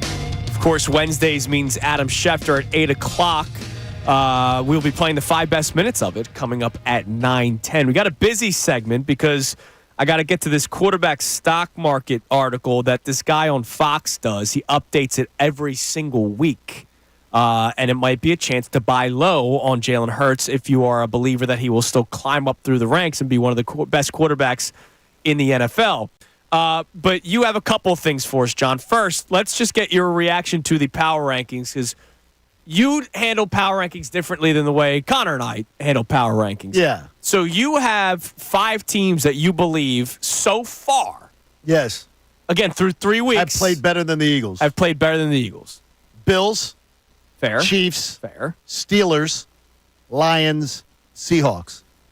And I think you could put Vikings 6 or Eagles 6. I'll go with the home team. I would put, if you pushed me, maybe I'd go Vikings 6, Eagles 7. The Seahawks, the Lions, to me, have been the 2 best teams in the NFC. And Bills, Chiefs, and Steelers have played far more complete football on both sides of the ball than the Eagles have. All right, so here's my response, specifically the Seahawks. Because we had a guy that tweeted at me the other day, how can you say the Seahawks aren't good when they're in first place? They've played bad opponents. Okay. Broncos week 1, who they barely beat. Who just beat the Bucs, the first place Bucs. Yep. But they barely beat the Broncos. They barely beat the Patriots in week 2. Mm-hmm. And then week 3, they beat the Dolphins. But that was, I don't know, who's the quarterback? Skylar Thompson? Like, what the it wasn't Tua, whoever their quarterback was. Again, I'm not going to say that they're not, when you're playing well, I think that one of them, when you look at teams, especially like the Steelers, I think have given up like 26 points. Yeah, they've been tremendous. Something. It's great to have them as your fantasy defense. Their defense looks wild. Yes. Looks wild. Yeah, TJ Watt's a freak. And, again, there's just, look, I'm basing it on what is this year. And, yes, I'm not going to, hey, well, they didn't play anybody. They didn't play anybody. Everybody did that to the 2022 Eagles, and they went to the Super Bowl and were tied at the 2-minute warning. Yeah. I mean, I don't play but that. they beat their opponents. Like the Steelers, all right, they beat the Falcons week 1, who beat the Eagles mainly because of bad decision-making. They beat the Falcons by 8. They beat the Broncos by a touchdown. They beat the Chargers, who are They went on the road and won their first 2 games. Yeah, and then they beat the Chargers by 10, who aren't going to be a good football team either this year. And so, to their credit, they're 3-0, as are the Seattle Seahawks. I don't like power rankings where it's, well, I don't believe what is actually happening on the field. Let me tell you what I think of these teams, because eventually I think it's people trying to confirm the bias instead of just saying, maybe I was a little off unless on you these saw, teams. The Packers lost their first week, but I thought the Packers played a better offensive game than a lot of teams have so far. I think the Packers are close to top 10 team. Right. I really do. I think they're close to a top 10. If I was doing my rankings, they're close to a top 10. I get it that those 2 teams are 3-0. And maybe it's disrespectful to not think that they're higher up in power rankings. But, the Steelers don't scare. Their defense freaks me out. Don't get me wrong. But I think their defense should absolutely scare you. But that offense. And again, like people like the Seahawks. Oh, they suck. They suck. And then last year, the Eagles couldn't go beat them. I mean, it's like I hear a lot about how much teams suck. And then they beat teams. And it's like, well, yeah, there's always It's because if somebody believes a team isn't good, they're going to do everything they can to try to prove that they aren't. That's how I look at it. Yeah, but power rankings are opinion-based. That's kind of the whole medium, right? Yeah, I didn't think the Saints were real. I was scared that they were going to beat the Eagles because of the pass rush. I didn't think the Saints were real. I thought the Eagles were winning the game. Yeah. I didn't think this, the Saints but I were thought it was 8th going in to the be power rankings last week. They're down to 10. But I thought it was going to be nasty. Nasty. And it ended up being nasty. Yeah. Okay. Now, speaking of nasty and scary. You want to be scared? No, but I'm going to make you a little scared. There's something that should worry everybody about the Eagles and the Buccaneers game this week. And I mean worry you to the point of it should affect maybe your gambling and your predicting and everything. Interesting. Jalen Hurts has been terrible every single time he goes up against a Tampa Bay defense. Every single time. He has been either mediocre in probably his best effort to bad in 3 of the efforts. And you're going to say to me, John, he averages 225 yards passing against the Buccaneers in his 4 games. Todd Bowles' defense, he's got 900 yards passing against them in 4 games. Check the numbers. Of the 900 yards he has passing, trailing by 2 scores or more, you're going to find around 600 and some of those yards. Oof. Yeah, that was Carson Wentz. Garbage time passing yards against Todd Bowles' defense. Yeah. He is a terrible, by today's standards, 80 of 141 for his career against a Todd Bowles defense. 57%. He's 1-3 as his team's record in those games. Right. He has 4 touchdowns and 5 interceptions. 5 interceptions for the most part when the game hangs in the balance. 4 touchdowns, El Garbaggio touchdowns, except for 1. 3 of them, Garbaggio touchdowns. One was the Alameda Zacchaeus touchdown. Yes, now that was one when the game was good. That's the one. So and he still threw an interception in that game. Now, my old college classmate, Todd Bowles, who may or may not have passed economics because of me. I'm just saying. Todd's a very bright guy, very bright guy. Todd's a great dude. But I can tell you that his defenses have confounded Jalen Hurts as a first-year starter and then as a third-year starter. So I will just say to you, how is Jalen Hurts in his 4th year? Now, here's what's going to... Looks like the 3rd year was regression. Here's what's going to be interesting.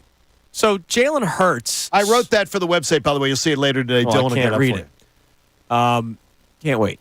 You're going to be scared. Hurts, this year so far through 3 weeks, has been good against the blitz, correct? He absolutely has been. And by the way, he's been good for the most part, except for that interception the other day, passing in the middle of the field. And I wonder, well, the middle of the field was a Nick Sirianni issue.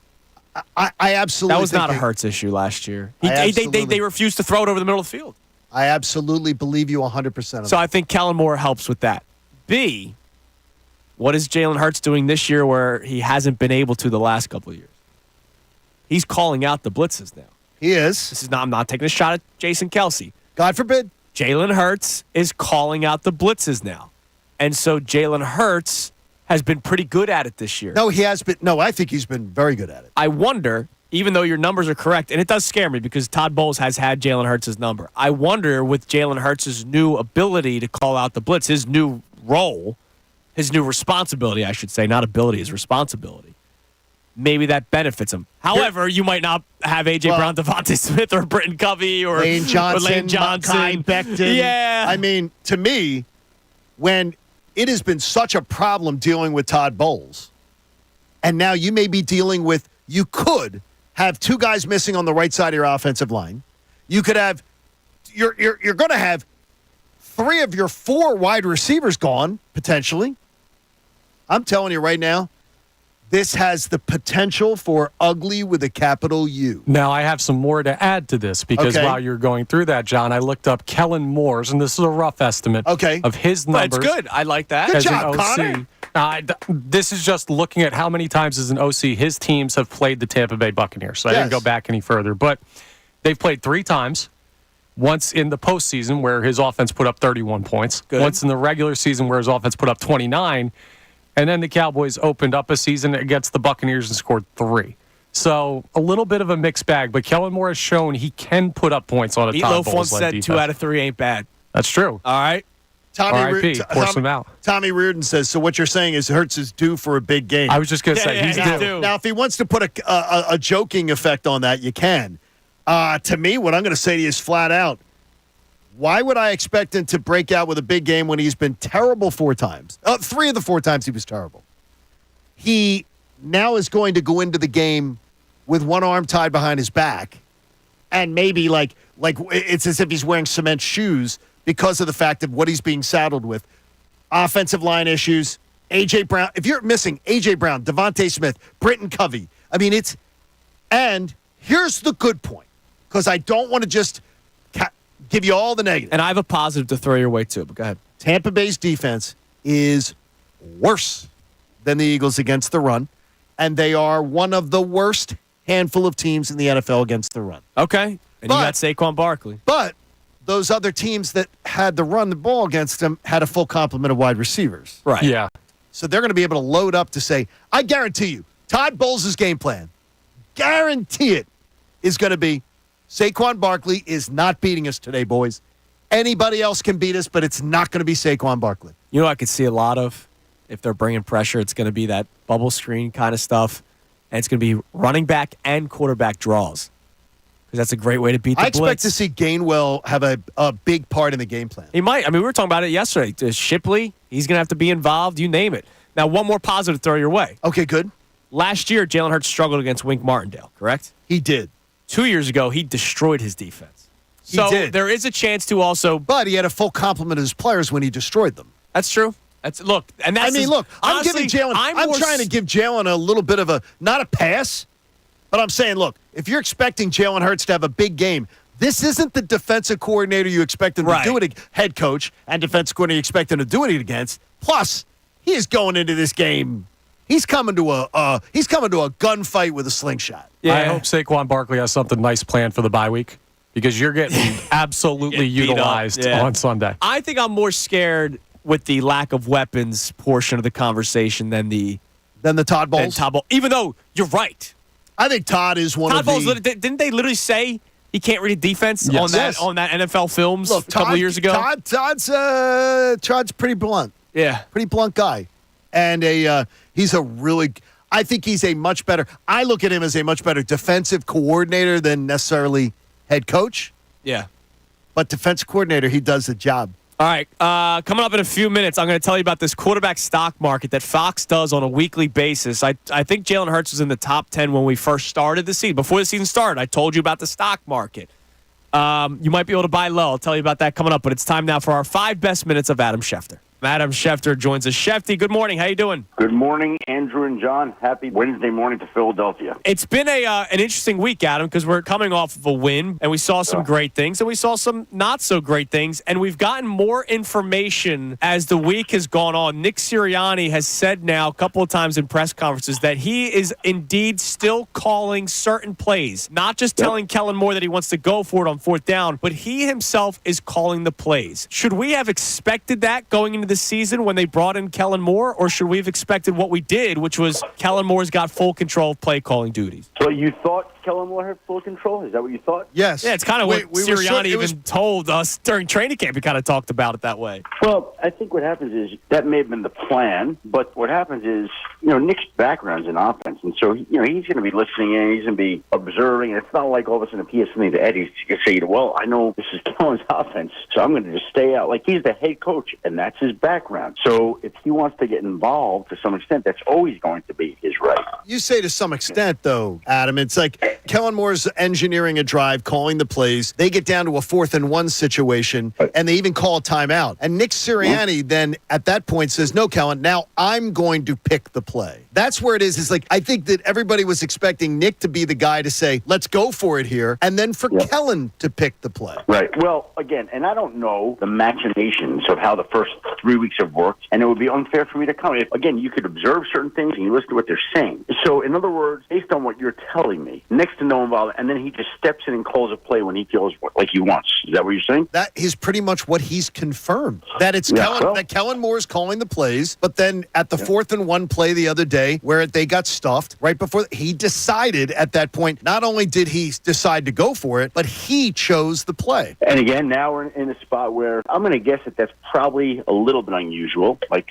people do their jobs and they're left alone to do their jobs. And it would be weird, like, all of a sudden you can report information, but I'm going to step in and do this story here, right? Like, what are you doing, right? Like, you guys are doing all these times, but when there's a big story, we're going to bring in somebody else to dissect. If that is what he has confirmed, and that is how it is working, if those are all true, that is a little unusual. And I don't know what to say to that. Let's see how it evolves. Let's see what they do with it. Has Kellen Moore addressed that? He has. And he's confirmed he said it's it. a collaborative effort. Yes, it's a collaborative effort. He even said that sometimes Jeff Stoutland will call a play. Which I can't Which I do not believe true. for a second. Well, look, whatever it takes to win. It's their situation. I've spoken to coaches on certain staffs that aren't happy with how games were called at various points. That's happened. If Kellen Moore were drinking truth serum, my guess would be that can't be pleased at somebody stepping in and overruling you. But if everybody feels like it helps and it's successful and you win the game and everybody's good with it, then great. But Kellen's the one, I guess, that has to be good with that, right? Sure. Yeah, he would have to be. And I understand Nick Sirianni said, I'm the head coach. I say, what we do. But we also know, Adam, that Howie Roseman and Jeffrey Lurie are very involved. So if this continues to become a problem, because let's face it, the Eagles are a Saquon Barkley drop away from being 3-0. I can also say there are a couple of other things away from being 1-2, right? That's how tight weeks 2 and 3 have been for the Eagles. If this continues to be a problem where Sirianni is involved as much as we are finding him out to be, can Howie Roseman and Jeffrey Lurie mid-season, not fire, but take another thing away from Nick Sirianni? And if they do, how does that kind of trickle down to the locker room? These are hard questions to answer because, we have an idea of the dynamics, but how that's going to play out, I think that's hard to say. Again, I think what happens is if they're winning, you could look the other way on everything and you could justify whatever it is that's happening. But if you're losing, the season's going south, then it seems like there's an awful lot of ways. There's an awful lot of fireworks and landmines there that people could be stepping on here. Can you tell us whether, when you hear this, whether that is traditional best practices in the NFL? That's how it's usually done? Best practices are whatever it is, whatever it takes to win football games. And every case is different. That's why it's hard for me to answer on these meetings. I don't know exactly how this is working. I know you're saying it's working like this, but I guarantee it's a lot more nuanced than that. And so it's hard to really, for me to speak directly to this. I'd have to really kind of make some calls and ask various people. I'd love it if you would, because they've addressed it Sunday afternoon, Monday afternoon, and Tuesday afternoon, the coordinators did. When we talk about nuance, it's something they've addressed 3 times now. I got it. Which is so it's very strange what they're doing. Well, if they're winning and it's working, it's fine. If they're not winning and it's not working, it's not fine. Like when I'm watching that game on Sunday in New Orleans, I got to be honest. The one thing that was on my mind was like, oh my God, Philadelphia is going to be just a woo.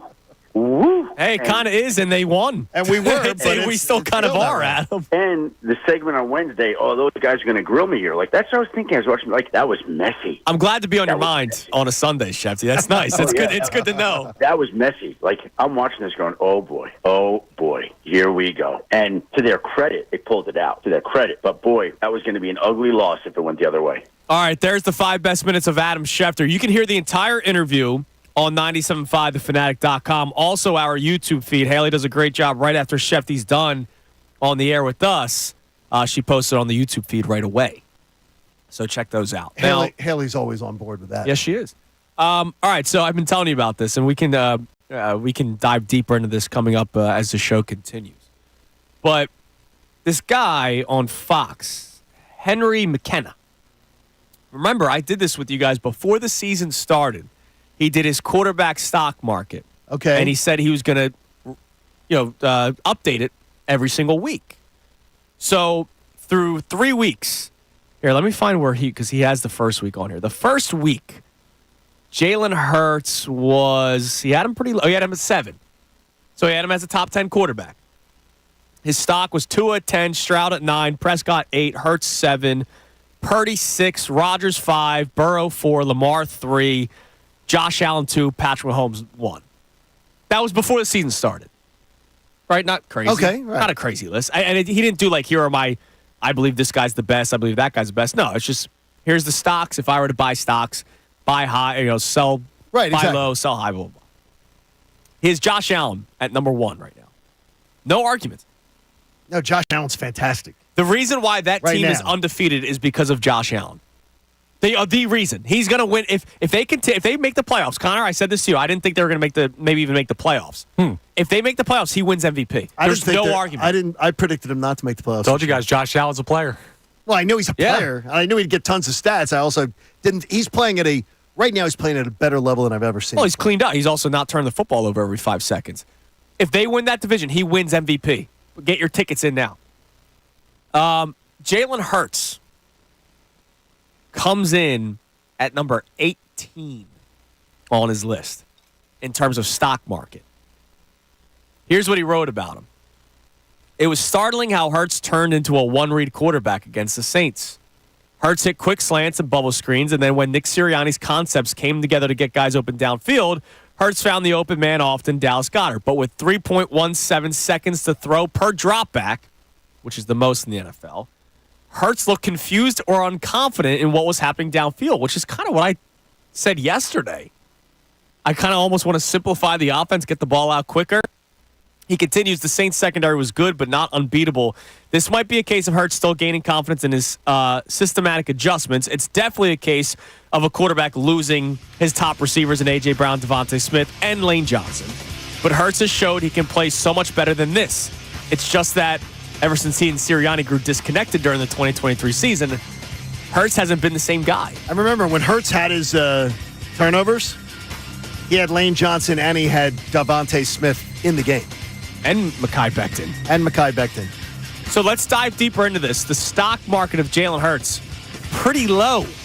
I'd buy. I would too. Let me go to my wallet. We'll discuss that more coming up next. Also, another article I want to run by you. Okay, CBS. I got like $36. That's $36 more than I have. CBS graded each Week 3 performance as a team. But they said something about the Eagles that we need to be careful of. Okay. It's Kincade and Salciunas, 97.5 The Fanatic. Fanatic Sports Update.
Peyton Turner was the player for the New Orleans Saints.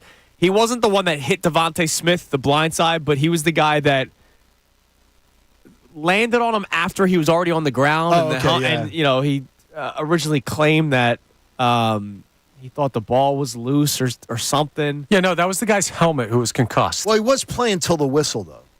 No, this was after Smith was already down. Oh, after this isn't the guy that. This is the guy that jumped on. The blindside tackle. I'm sorry to any Eagles fan. I played to the whistle. I don't blame the Saints player that hit him. The refs play to the whistle should be the ones that are to blame because forward progress had been stopped. I think there's blame on both sides. Bill made a great point. You play till the whistle. You don't. There's every NFL player plays to the whistle. Yeah.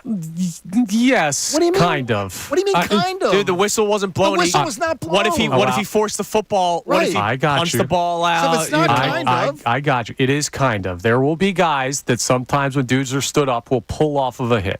There will be players in the NFL that sometimes when forward progress is stopped will take it on themselves because they know the whistle is coming to not clean a guy's clock. Now, I'm not saying that's the right way or wrong way. I'm saying you can watch football games and see guys keep guys from falling over, hold guys up, not finish plays unnecessarily. I think there was a little bit of that. Right. There was too much. I blame the refs more than the play. Absolutely, but I'm not going to leave the player blameless for taking that blindside back of the head shot. Well, Peyton Turner was the guy that then dove on him when he was already on the ground, and then there's video where it looks like I don't think he spit on. I never saw that either, but. There is a video you see spit come out of his. I don't think he spit directly on Devontae. I saw the video. I didn't see it as him spitting on Devontae. But I saw it as him diving on him when he was already down. So somebody tweeted out, just want to share with you how much of a piece of bleep Peyton Turner is from the New Orleans Saints, blah, blah. To which he responded with, you guys are reaching. I wouldn't do something like that, you clowns. Bless y'all. Probably shouldn't go to social media if there's a suspension or a fine looming. And you're calling people clowns for there being visual evidence of you diving on a player that's on the ground after a play was dead? One thing, too, is Bill and Mike discussed this yesterday, middays. I went back and watched it in the 15-minute game and had to go back and watch it again because I didn't pay much attention to it. I do think the Eagles got away with one on that 4th and 1. Oh, Kamara? I think he had it. And when you go to if you have NFL Plus... Oh, really? You can go to the 15. Yeah. I really do. It's now I can absolutely see where they'd be like, is there enough evidence? Well, that's the big thing. Is there enough evidence to return it? Because the original call was he was stopped short. I would tell you that I think it looks like he had it. Okay. By the way, I think he looks like he had it. That's a close call that happens in a lot of games. On that play, though, remember Brandon Graham, he pushed back 2 Saints linemen. That was a great play by BG. But I would say Colarulo's got a good eye. Because I think he's got 2 of them. And he's got plenty to say. He does. He has plenty to say. I don't remember even one ever looking at that play and going, boy, we got away with one. And then I heard Bill and Mike talk about it, so I went and just said, I was looking at it anyway. So I went and looked and I went, wow, I think they did. I really do. All right, that stock market thing. So Hurts is at 18. By the way, here's some of the quarterbacks he's behind. And this is why I'm with you. Okay. Buy low. I'm buying. Malik Willis. Daniel Jones. Goff is at 15. No, Goff. I'll buy Goff at 15. I'll buy Goff right now, yeah. Kyler, who I think should actually be higher. I bought Kyler Murray stock, absolutely. Patrick Mahomes is at 13, by the way. Oh, jeez. Okay, this honestly, this sounds stupid. Well, he's going base. This is exactly what you talk about power rankings. No, it isn't. Because there is no way. Tell me who's played better this year as quarterback than Patrick Mahomes. Here's the top 10 that he has. Tell me who he is. Josh Allen. I thought you said he's 13. Yeah. Tell me every quarterback. He has Josh Allen, Lamar Jackson, Aaron Rodgers. Well, I have no question on, by the way, any of those 3. Sam Darnold. That's fair. He has played. That's fair. Matt Stafford just won a game with me and Connor as receivers. Matt Stafford's 1 and 2 and has not played great in the other 2. That's nonsense. Brock Purdy has played well. Yeah. Jaden Daniels. Jaden Daniels, no. This one's hard. Dak Prescott should not be there. Jaden Daniels, his 3rd game was really impressive. Well, this is after week 3. His 1st and 2nd were not. And then Cousins at 9. Oh my gosh. Geno at 10. Stop it with Stroud that. At 11. Oh, that's a bad list. All right. CBS. different company. Okay. They graded each team's Week 3 performance. They gave the Eagles a B+. I think that's fair. I think it could be better. Wow, I think that's a high grade. I was going to say it feels high. Okay. I think a B. Now, Yeah, B minus. here's what they wrote, and the final sentence Okay. might be something we could talk about more tomorrow. Do they attribute who wrote the sentence to anybody, or is it just a? It's the entire. blind? It's John Breach. Okay. He did all of it, so he gave the Eagles a B+. And again, sometimes guys that are from the outside don't know exactly what's going on. After getting embarrassed to end things on Monday night, the Eagles' defense bounced back with one of the most impressive performances by any team this season. All right, so far so good. That's fair. The Eagles held the high-powered Saints offense to just 219 yards while also coming up with 2 huge plays in the fourth quarter. One came on a 4th down stop early in the quarter, at the play that we were just talking about, and the other one was Reed Blankenship's interception that iced the win. Offensively, the Eagles were carried by Saquon Barkley, who ran for 147 yards and 2 touchdowns on 17 carries, and Dallas Goedert, 10 catches, 170 yards. Does this guy have AI write his columns? No, I write mean, his when you're stuff? doing the whole league, you probably... Yeah, but this just sounds like an AI column. It's as elemental as possible. It's a good thing the Eagles won because the victory will take some serious heat off of both Nick Sirianni and Jalen Hurts. Sirianni made some questionable decisions, and Hurts had 2 red zone turnovers. So I'm fine with everything that's been written. But then he says this, but winning solves everything in the NFL, so their mistakes won't haunt them going forward. How can you write that? Especially off of what happened last year. How can he write that? Like, you know what they think they should do on these columns? And organizations like CBS. I worked for them for many years, so I'm, and I have good relationships with a lot of them. They have Jeff Kerr on site, a very talented writer who is in the locker room every day, talking to players every day. They should write that piece and then have Jeff write the blurb That's what on the Eagles. ESPN does that. That's the way it should be done because a guy like Kerr has eyeballs on them, and and he's much more informed. That seemed like a paper that a kid wrote with AI. And to say winning solves everything. No, not here. We learned that last year. No. It's not true. It's exactly the opposite. They were miserable. Jeff McClain, quote, they're the most miserable 10-1 locker room I've ever been around. And I promise you that if Jeff Kerr was writing that, he would never write that line. Because he would know his audience and say, I'm going to get crushed if I write that. I don't know, though. Part of me, I go back to the whole how improbable was last year thing. And it was crazy improbable. Is it just because, and I know why we're doing it, it's because it's our most recent season, but if we look at it as the improbability that it was, isn't it more likely that what they're writing in that article is right? More times than not, doesn't winning solve stuff? More times than not, don't great teams find ways? What do they call victory is the perfume on the, like the perfume on the Yeah, something like that. That you can I don't know. But the only problem, those teams that we've talked about, their coach got fired. This one didn't. Okay. And he's now made mistakes in 2 games. One you lost, one you won. Yeah. That by the way, the national media, guys who are the biggest names in sports, are doing segments on Nick Sirianni's coaching saying, what the hell is he doing? Well, I'm not saying we shouldn't be you know what I worried. mean? But but I mean, it's he's being called out by guys that aren't they don't have an axe to grind with Nick Sirianni. Yeah. They're not looking to trash him, but they're going, dude, this guy doesn't make sense. But if you had lost in the NFC Championship game last year and Nick Sirianni made these decisions, he'd still be called out by the national media. I think reverting everything back to last year is something we're naturally going to do, but it may not always be the most fair thing considering how improbable last year was. Okay. That's absolutely fair of you. Very fair. All right. Coming fair up doesn't next. mean right. No, but exactly. Fair but it mean is right. fair. It's a fair point of It's view. just like our conversation with Real Mama Eagle earlier. There could be multiple correct answers, but one of them... We all can be a bit right on that one. Yes. All right, coming up next, we have the Kincade and Salciunas Key 3, the 3 best minutes from today's show. And don't forget FanFest coming your way this Saturday at Xfinity Live. You can still get your FanFest tickets on a Friday ticket rate. All right, a Friday ticket rate. FanFest coming your way this Saturday. It's Kincade and Salciunas. We'll be right back right here, 97.5 The Fanatic. ESPN's Adam Schefter. Everybody's so haunted by last year.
Salciunas, 97.5 The Fanatic. I get the key 3 in 2 minutes, but I want to run an exposite with you because I just saw some Ari Myrov, one of the aggregators. Sure. One of the fake. He is one of the fake one of the people. fake aggregators. Posted the graphic from the Commanders-Bengals game. So you may have seen it. Let me know if you did. There have been 11 quarterbacks that Terry McLaurin has had a reception thrown his way by one of these quarterbacks. Did you see this graphic? I did not. All right. So then you guys can play the game. I'm contemplating what they're trying to do. Let me hear. No. Name me 5 quarterbacks that have thrown a completion to Terry McLaurin. All with the Commanders. He's been there his entire career. Jaden Daniels off the list. So there's 11 total. Jaden Daniels off the list, so that means there's 10. Can you guys name me 5 quarterbacks that Terry McLaurin has caught a pass from? Wentz. Correct. The kid from Taylor Heineke. Correct. The kid from North Carolina that went to Seattle as the backup. Who tore up the Eagles. He tore up the Eagles the last couple of years, and I'm drawing a blank in his name. I can see him. Can't name him. Yeah, I don't remember him either. He was the guy who tore him up last year in both games. Sam Howell. Sam Howell, that's it. Was he there? He wasn't there for any Cousins before he went to Minnesota. No, he was not. Okay. No, he was not there for Cousins. So you got Fitzpatrick? Nope. No. So you got some of like the recent guys. There's one even more recent. Not a quarterback? Not a quarterback? Who? No, they're all quarterbacks. Oh, okay. I have no idea.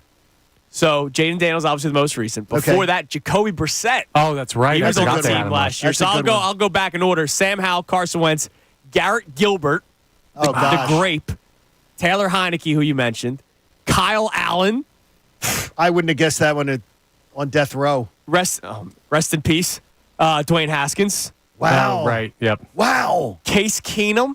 Wow. Alex Smith. And the first guy to throw a completion to Terry McLaurin was Colt McCoy. Okay, that's incredible. Could you imagine being a fan of that team? Right now? Right now, you're excited for Right now, them. I'm telling you, and I said it before the year, I really do believe they are a franchise that is ascending. They're going to get some things figured out. There's some receivers where you go, man, they had some. Imagine if they played on a different team. Right. Like Well, Mike Evans, 1,000 yards every single year. He's had 18 different quarterbacks throw to him. No. That's like someone getting underpaid for 40 years, and then they hit the Mega Millions. He got a year with Brady. Or he got 2 years with Brady. He did. I don't feel bad for him anymore. All right, he also had Jameis Winston, Ryan Fitzpatrick. Okay, you got a ring. Jameis Winston eating W's. Yes, right. All right, it's time now for the Kincade Salciunas Key 3 presented by Von C. Now, the Kincade Salciunas Key 3. Today's best. Our jumping off point when it comes to the Philadelphia Eagles is whether or not we have a legitimate power problem with Nick Sirianni. And you've talked about this, John. You have a theory, and I think it's spot on. You have a theory as to why Nick Sirianni may be going over the top with how he handles himself in games and how he handles himself at press conferences. And again, his role is a little different this year. I think Nick Sirianni was publicly neutered this offseason by his owner, taking 8 days to retain him for the job, by his general manager going and picking his coordinators for him and giving them total autonomy. So, since Nick Sirianni's returning, look, every man has an ego. Every woman has an ego. Yes. And I understand where he's coming from, that he wants to say, hey, I still am a big part of this team and I'm still the head coach. And I think what Nick Sirianni's gone into the season is, well, what I can control, I'm going to make sure my fingerprints are all over this. Unfortunately, when Nick Sirianni's made decisions in the past 2 weeks in trying to impose himself, he's been fingerprints at a crime scene. Nick Sirianni has every right, in my opinion, to be a part of the game planning leading up to it, even though it should be Kellen Moore's call. But Nick Sirianni's the head coach. Of course, he's got to be a part of the game planning. He should be a part of the game planning for the defense and special teams as well. But now that we find out he's got his fingerprints in game when it comes to play calling, freaks me out a little bit. I need you to stop worrying about the first round opponent for the Phillies. Okay, state your case. Here's why I say to you, John. Stop worrying? Stop worrying. I can't wait to hear what you're going to try to pitch me. The Phillies should beat any team they face. You're out of your mind. Well, hold on a second. If the Phillies squared off with the Brewers, Diamondbacks, Mets, Padres, Braves, whoever in the first round, and they lose, regardless of who their opponent is, this season's a failure. It has nothing to do with who they played and, oh my God, this matchup, that matchup. The Phillies are a better team than all those 5 teams that could potentially be in the wild card. I don't know why you're making a face. I'm absolutely going to make They're better that than face. the Padres, Mets, Brewers, Diamondbacks, Braves. They're better than all 5 of those teams. Nick Sirianni is telling Kellen Moore, you're driving. And then he's calling plays, 6 plays, 7 plays. They're moving down the field. They got 400 and some yards of offense the other day. They're cruising. But at the critical moment, Nick's like, no, stop. Right. All right, now give me the keys and let me drive at the most critical part. And Nick Sirianni proceeds to drive cars into ditches. It's unfathomable to me that it will ever be allowed to happen again. And I wonder if Howie Roseman and them are going to step in and say, this can't happen. You can say whether we want to go for it or not, but Kellen will call He's the one calling. Adam Schefter joins us. Shefty, good morning. How you doing? Here's the thing. When they're making an injury decision this weekend, whether it's on A.J. Brown or Devontae Smith or whoever it is, you have to think about it like, okay, if we don't play him this week, he's got 2 weeks to rest up. So, if A.J. Brown's hamstring isn't right, you don't want to rush that. You want to give him the 2 weeks and then bring him back after the bye. So do we have a Nick Sirianni power problem or pride problem or ego problem? No matter how you want to phrase it, is there an issue there with Nick Sirianni? Or, look, does he have the right to do these things because he is the head coach of the football team? I'm sure there are some people listening going, well, of course he's doing all this. He's the head coach. Now, my problem is I didn't want him back. I have a problem when I hear Nick Sirianni be involved with the offense, not just game planning. If he's a part of game plan, that's fine. Once it's in game, once the clock starts in the first quarter, it should be all on Kellen Moore to create the offense, just like Vic Fangio. Now, I don't think Nick Sirianni has anything to say with the defense. I really don't. I imagine he may have some input here and there, and then Vic Fangio probably goes, all right, dude, back off. I got this. So why can Vic Fangio have full control of the defense where Nick Sirianni has admitted he's not as good defensively as he is offensively? But when it comes to the offense, this guy has been proven to not be a good offensive mind. He himself has taken away play calling from himself, according to him, and he thinks he can still be involved with the offense? That's horrible. All right, that's the Kincade Salciunas Key 3, the 3 best minutes from today's show, presented by Von C. Brewing Company in Norristown. Don't miss their Oktoberfest celebration, September 27th through the 29th. We got Fan Fest on the 28th, but the 27th and 29th, the party continues, man, at Von C. Brewing, where you can try their Oktoberfest Key 3. You got the Berliner Weiss, which is a historic German sour beer. The Fest beer? Yeah, you go ahead, take it away. And the Von C. Oktoberfest Mausen. You could get one at VonCBrewing.com. That's where you can find out your Key 3 from Von C today. Good You'll job. love Von C. It's delicious. You do the same accent for the ACR, or is that time? That's way too much. Hey, support life-saving cancer research. Join us and our generous partner, Window Nation, and make a donation today to the AACR, the American Association for Cancer Research. Do it at 975thefanatic.com/AACR. Cancer research saves lives, and you're greatly appreciated. All right. The Mike Missanelli Show with Bill Colarulo and Ray Dunn coming your way next. We'll be back at it tomorrow. It's a Kevin Nagandi Thursday and a Rob Motti Thursday. Rob now lives in Florida. Make way for Motti. He's the senior writer for the Associated Press, but of course he's right near the Tampa area, so he knows the Buccaneers inside and out. So we'll talk to Rob tomorrow. Yeah, rough weather. I mean, you've been talking about Mets Braves a lot. Mets Braves going to get rained out both nights, it looks like. And that's going to turn the National League playoff picture into turmoil. So looks like there's going to be double rain out. Yep. All right, everybody have a great rest of your day. Mike Missanelli Show coming